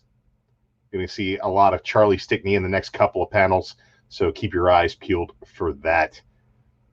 Thank you guys so much for sticking around. If you guys haven't had a chance yet, I'm going to go ahead and tell you about something else that's going on here. Underneath that player on the mainframecomiccon.com website, we have a button that says Exhibitor. You guys hit that Exhibitor page. There's a fantastic amount of books and original art that are available for purchase. You guys are high dollar big spenders. Get yourself an Amazing Fantasy 15. Get some fantastic slabbed comics. There are opportunities for commissions, lots of original art, sketches, covers, original pages. It's just absolutely loaded with opportunities. Also, check out that Mainframe exclusive page for a link to our Broken Gargoyles variant. And I'm going to go ahead and throw this up one more time for you guys. That right there, that bit.ly link to Scout Mainframe will get you a chance at the 4-pack of Scout Comics Mainframe exclusives, limited print runs of 100 on each, $40 for the pack of variants, man. Really, really great deal. We're going to tell you more about that later in the Scout Comics panel. I'm going to take this opportunity, take a little bio break, and you guys can check out this schedule, or go ahead and panel surf onto one of the other panel halls. There's a bunch of things going on today, gang. 4 o'clock, we got Eric Powell, but over on the A hall, there will be a Walking Dead Dance Party reunion panel. So if you're more into the TV side of things, check out The Walking Dead. If you're more into the comic side of things, check out this Albatross Funny Books panel that's coming up just a few short minutes. We'll be right back with y'all.